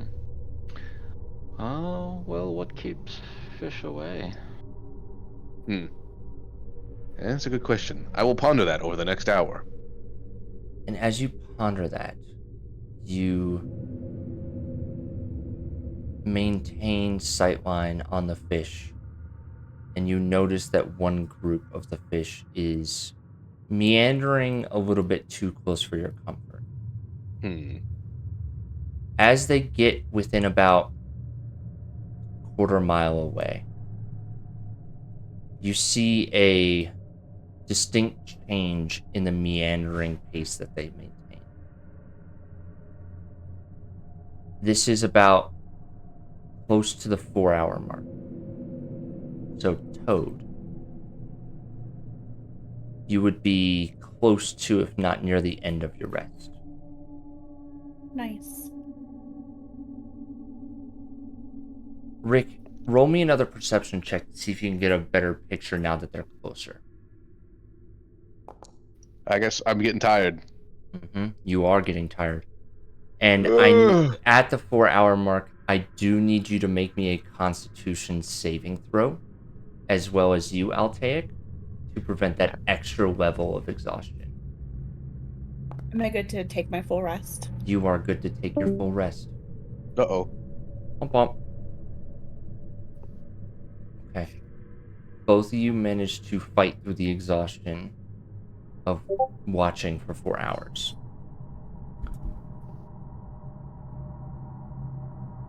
Rick, as Toad is awakening in the corner, you shift your eyes temporarily away from these gaggle of fish that seem to be moving with a little bit more interest. And as you look back after you notice Toad is awakening, about 100 feet away from the rock outcropping, just below you, lies a... Actually, they're moving quickly. They're within 60 feet of you.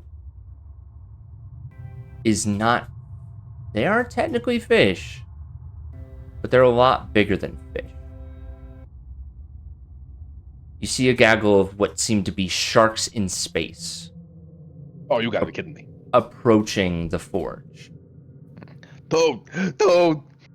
What's wrong? They're not fishes. Well, I guess they are. Sharks are technically fish, but they're sharks. It's sharks. It's space sharks. Sharks. Oh, I've never seen a space shark before. They pinpoint the sound of your voice and begin swimming towards you. And Moses is just completely asleep during this entire. Yeah. So, we are going to end this session here Oh boy. because it is 10 o'clock and I need to go to sleep.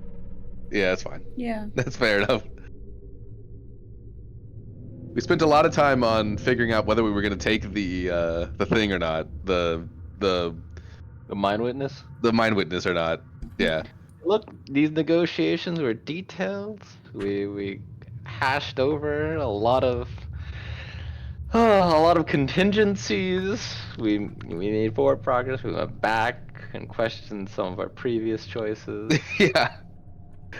It's a lot. It's a lot. Had to But you operate know into a what? translator the whole time. Exactly. I'm going to end the recording here.